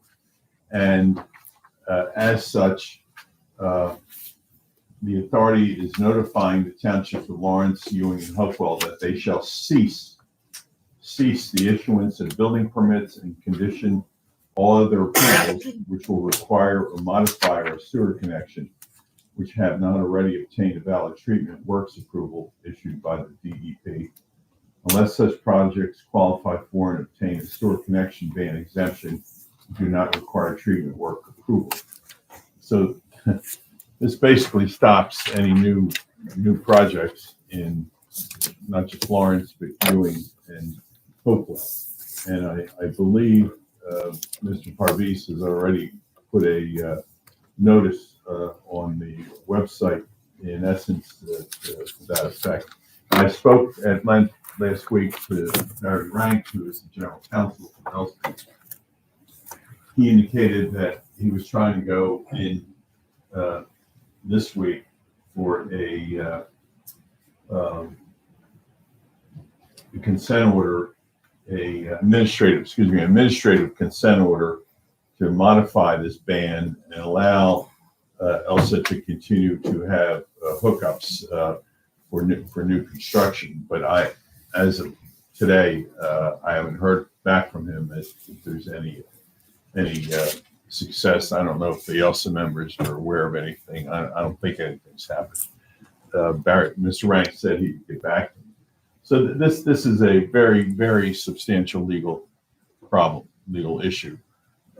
If anything is already has received approval from ELSA, then they're okay. But any new projects, this would certainly stop anything that will happen in terms of new construction.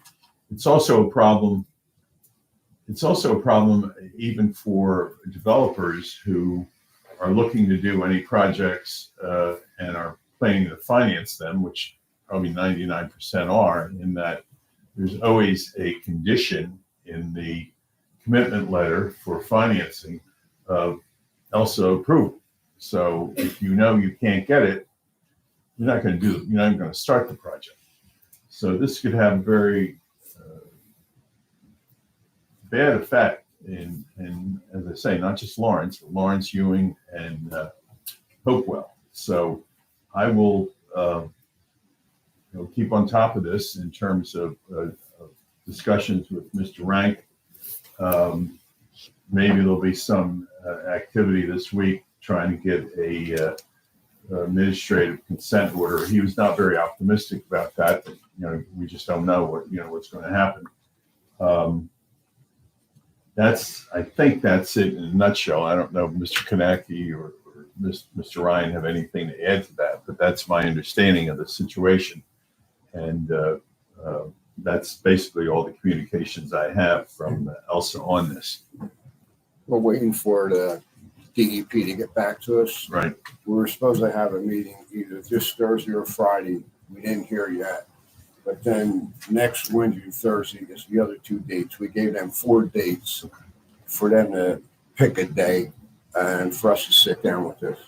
We haven't heard nothing yet. All right. Well, hopefully one of those dates will occur, and maybe there'll be some administrative ability to have a consent order on this. If not, the ban stays in effect. But it's certainly a difficult situation for anybody planning to do any type of development construction in Lawrence Township. I know that there are there are some exemptions. Right. If you go on the ELSA website, Right. And go there, you can request a packet. They'll send you a packet. You fill it out, send it back to ELSA. ELSA will then submit it to the DEP. Good. And then they'll go over it and then get back to it. But there are. Well, that's helpful. And anybody who's interested should look at the ELSA website to get more information on that. Mayor, if I could ask, Yes.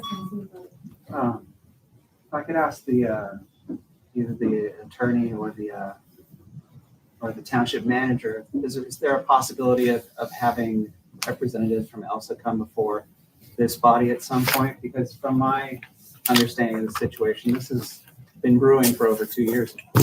And to be in a point where we can't build anything new is shocking and also disappointing.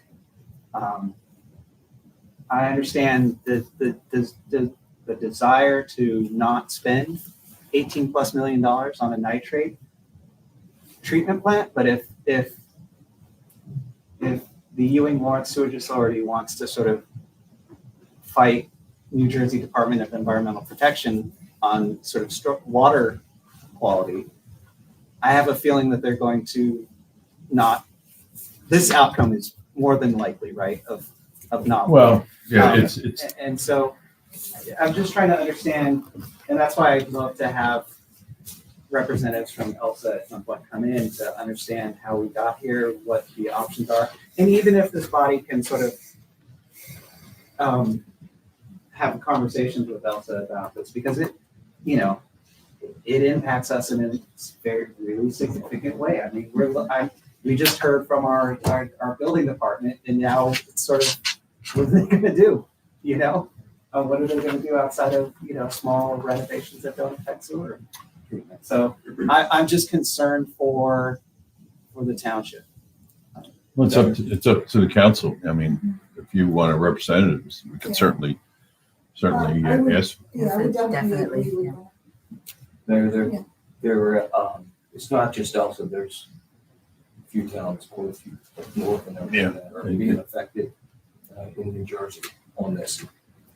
Yeah, and in terms of, going to DEP, I mean, in my prior capacity in the county council, I've dealt with DEP a lot, and nothing moves quickly there. And that's not necessarily a pejorative statement. It's just the process is very slow. Maybe it is a pejorative statement. But, the process is very slow, and just getting a meeting is an accomplishment. And hopefully that will occur quickly, but I don't know if there'll be a resolution. Certainly not that day.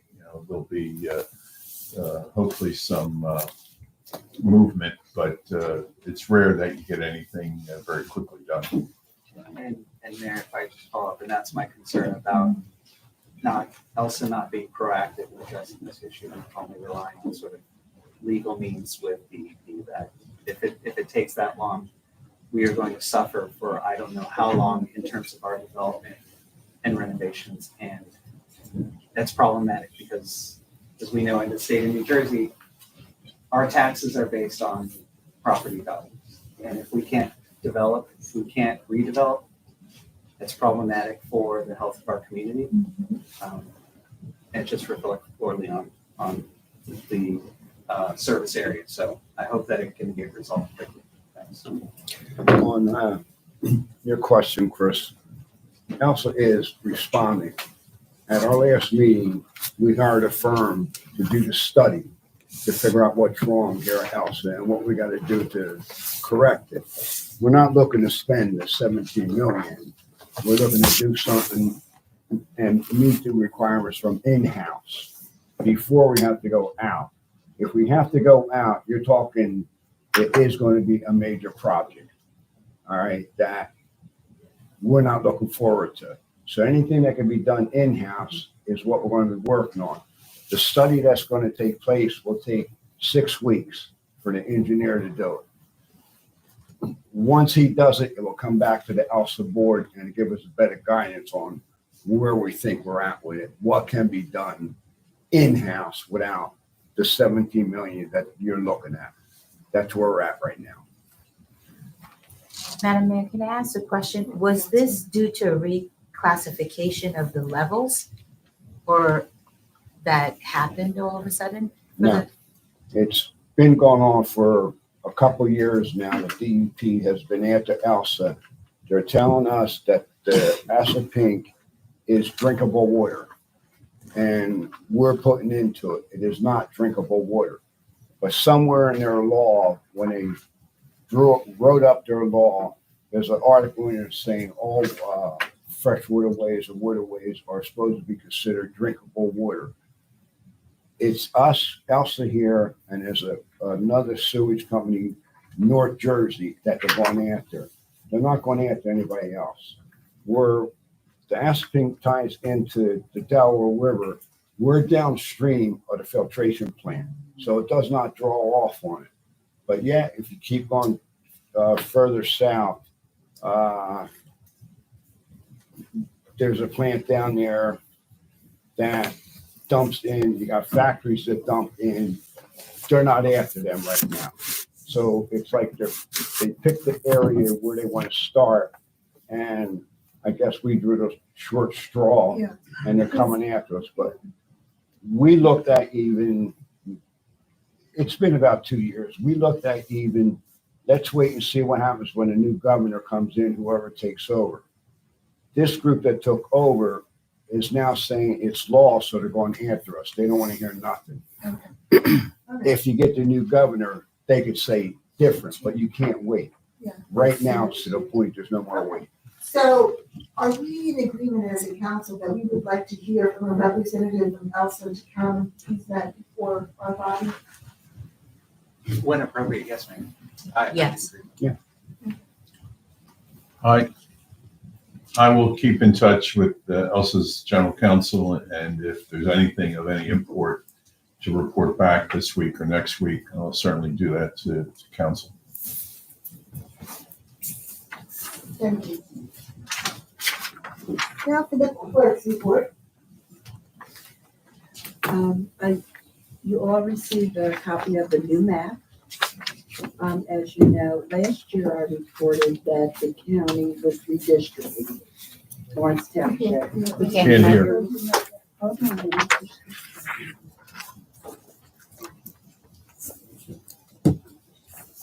Can you hear me now? Yeah. Sorry, I'm closer. So last year I reported about the redistricting of our districts. Lawrence had 21 districts. We now have 20. I received yesterday the new maps, which you received a copy of. Our District 9 and 10 has now been merged. It's only District 9. Our District 21 will now be District 10. The polling places will remain the same. It will be at the same. 9 and 10 will be still at, 9 will still be at Stockwood Firehouse. District 21 that has turned to 10 will now be here, still here at the Municipal building. I'm sure it will reflect when you get there, you get your polling, your things that come out for voting. Also, on March 25th at 4 o'clock, that will be the deadline for nominating petitions. This year we got the county committees. That's coming up. And let's see. If you get any speeches for January 1st meetings, just email them to us so we can include them in the meeting. And also, I would like to thank everyone for all the condolences and just the support you gave me during my career. Thank you. Thank you. Unfinished business?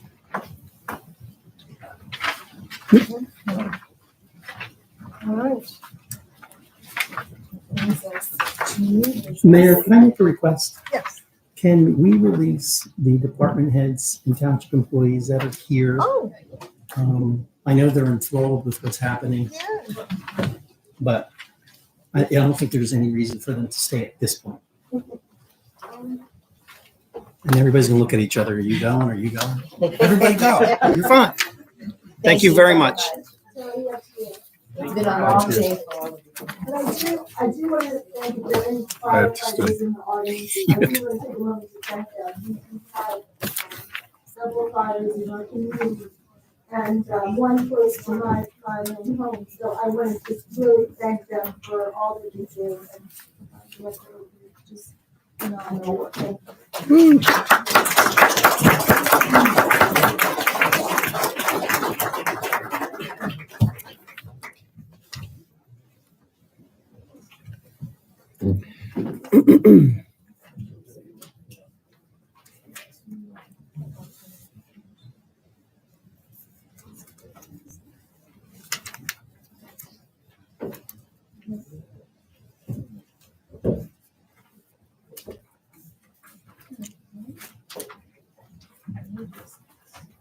And the new business. Earlier this evening, the council met to interview for the planning board positions that are currently open. And we're just going to announce those individuals who will be serving on the planning board. First, we have Maria Conley, Phil Duran, Annette Lovelace, Carlos Hendricks.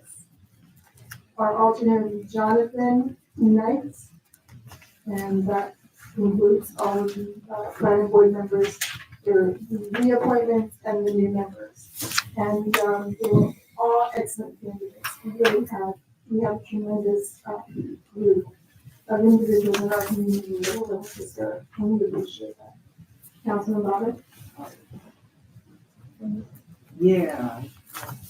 Yes. I think we had caucused and we had an extra name, so I'm Yeah, We had X name. Okay. we had 5, we talked about 5, and then Right. 4. There are two, I,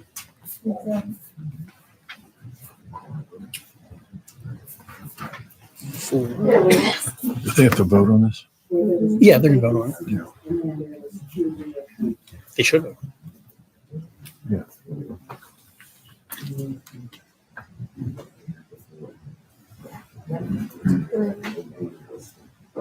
Oh, So it's four. keep it. Yeah. Mayor, can I just keep it moving and not for too many people? If I could make a motion to reappoint Maria Conley and Phil Grant to the full terms, I'll make a motion for that. I second. now call the roll. Mr. Bobbitt, Yes. Mr. Kaneki, Yes. Ms. Perry, Yes. Mr. Ryan. Yep. Mayor. Yes. All right, Mayor, and then now we have 1 2-year unexpired and 1 alternate 2, is that correct? Or, that's the part Is where that the confusion? I'm confused, I'm sorry. One second. So we have Tim Taylor, so that's an opening. It's a 2-year term. Right. So that one there has to be different. Okay. And then we have Mr. Delaney, Ms. Conley. They are just reappointments. Okay. So then we have the alternate one that needs to be filled. And then I don't know, you want to keep this the same? Yes. Okay, so if you keep this the same, then that's all you just have the one. Here, you just have alternate 1. And then you just have that one position, which is this one. So we have, so to be clear, we have 2 remaining spaces, correct? A 2-year, to fill an unexpired 2-year term, and then a 2-year alternate 1. And then we'll go with. Yeah. And that Lovelace is the 2-year.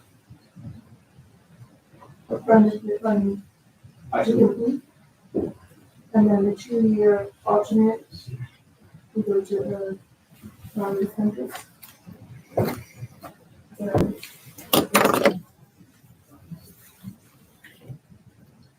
have an additional alternate, person who did not respond. Madam Clerk, can you confirm that the additional alternate has not responded? Which one? Mr. Leslie? No, because I think that he did respond, maybe. I think he responded, but I gave you a letter. And I'm not sure if he's, I don't have to go back. Yeah. and Mayor, I'll say, Mr. Scipio is an alternate 2, and his term expires next year, 12/31/24. So we would have to, and I think this was a conversation I had with our township attorney about, sort of, there would be a process that would be needed to make that seat available.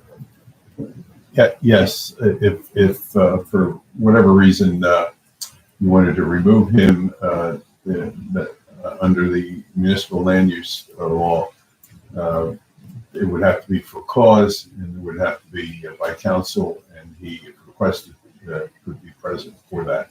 There's no other really administrative way to do that.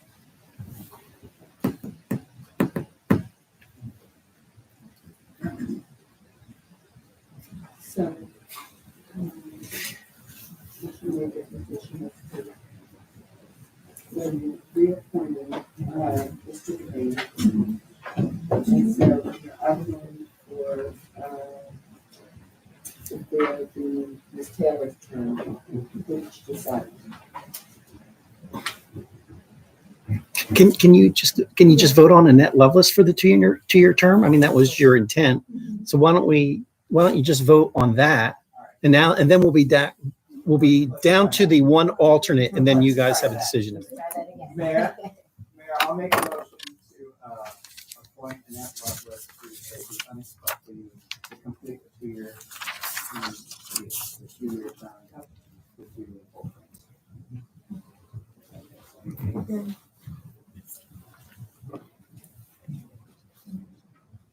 Is there a second? Second. Mr. Bowman? Yes. Mr. Kanaki? Yes. Ms. Perry? Yes. Mr. Ryan? Yes. Mayor Brown? Yes.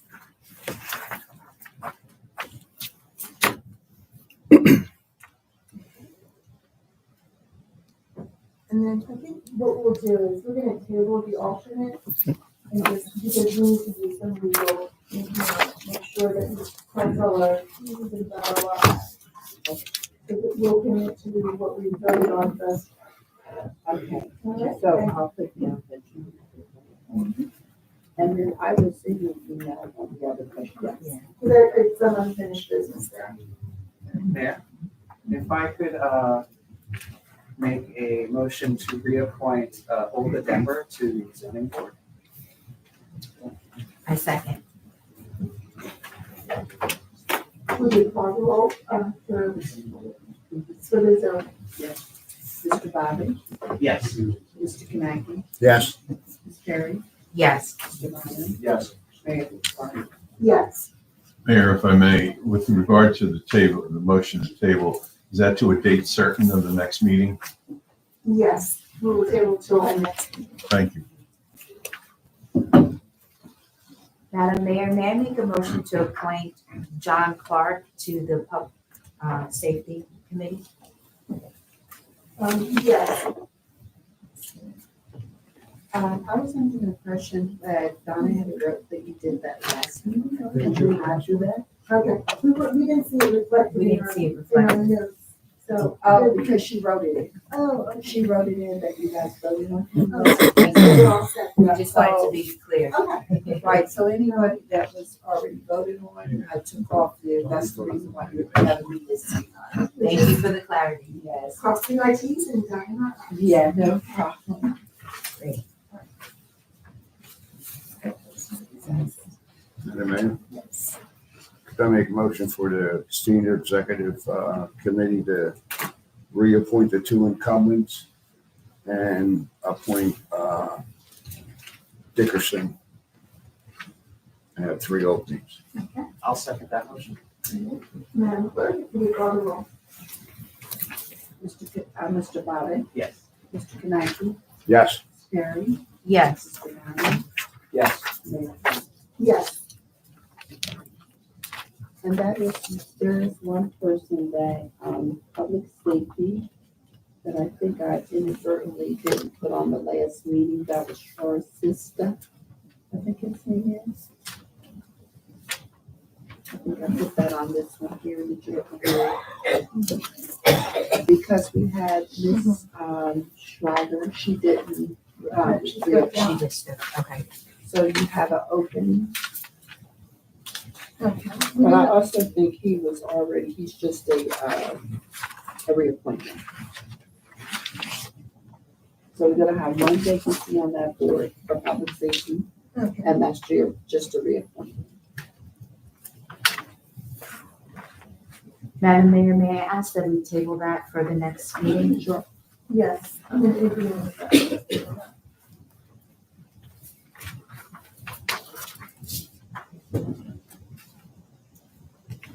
And I think, have we received any additional interest on any other boards? No, we only received the one application for the senior executive. committee. Thank you, Madam.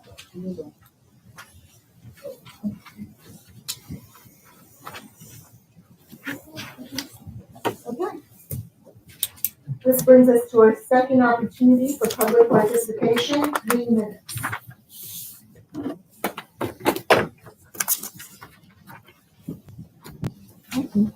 Seeing none, we'll move on to our Public participation is now closed. Madam Mayor, if I may, I'd like to move resolutions 18A1 through H10 in a block. Do you have a second? I second.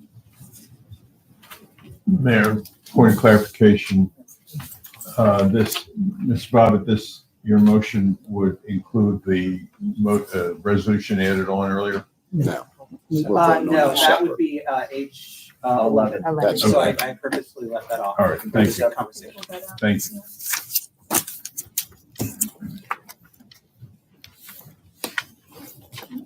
You have a motion and a second?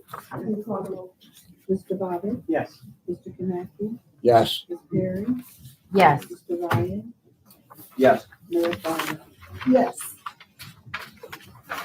Mayor, I'd like to make a motion to move 18H11, authorizing a resolution to execute consent order for Brandywine's developer agreement.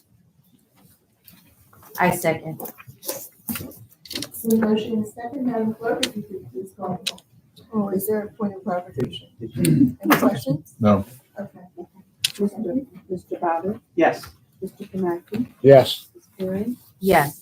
Mr. Ryan, Yes. Mayor Barner. Yes.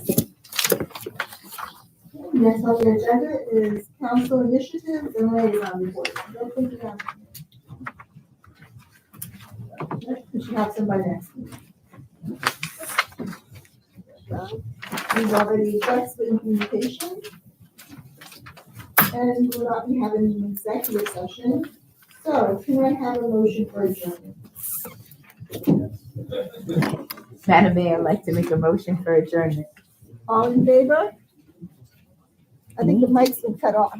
Everybody say yes. I got an aye? Yes. Aye. Thank you for your. Thank you, audience. Hey, let's talk. I want to stay.